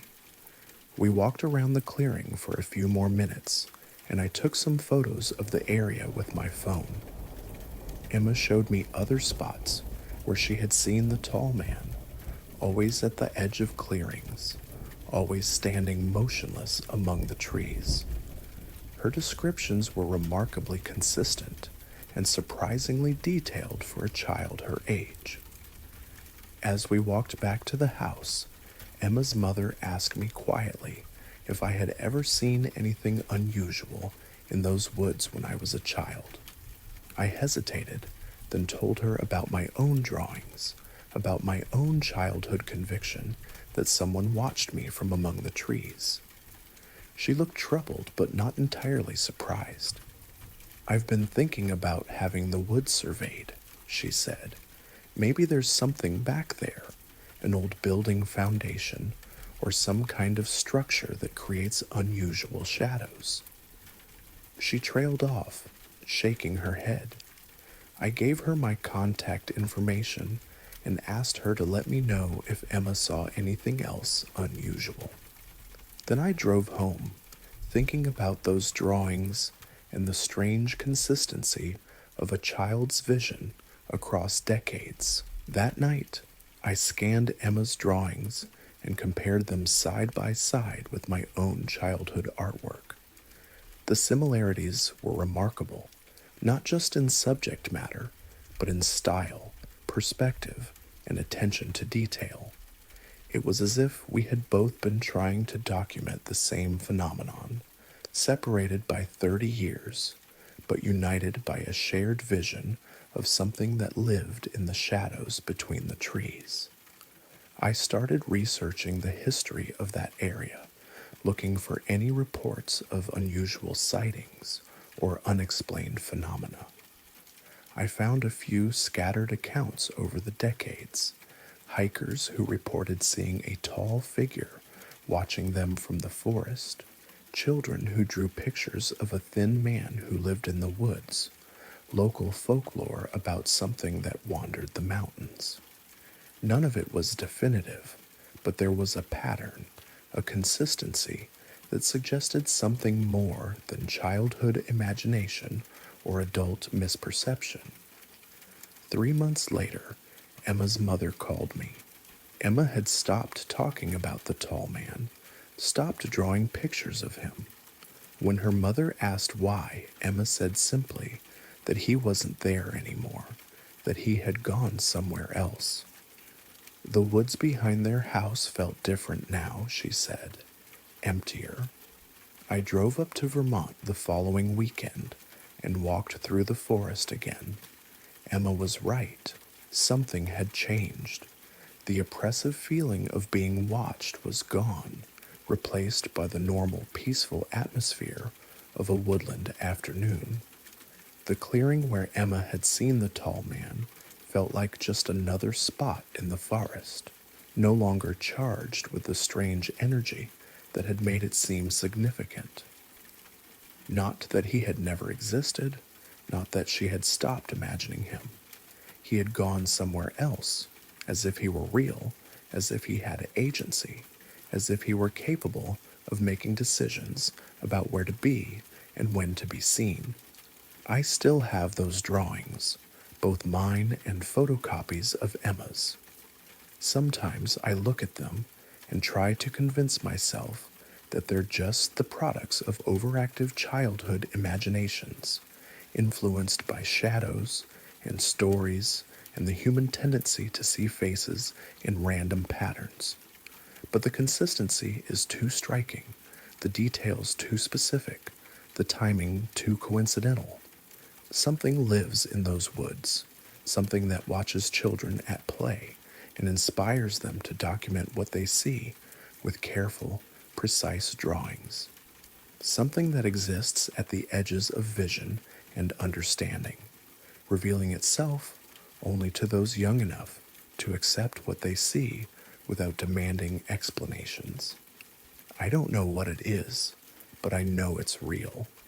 And somewhere, in some other forest, some other child is probably drawing pictures of a tall, thin figure standing among the trees, trying to show the adults in their life something that can't be explained but can't be ignored.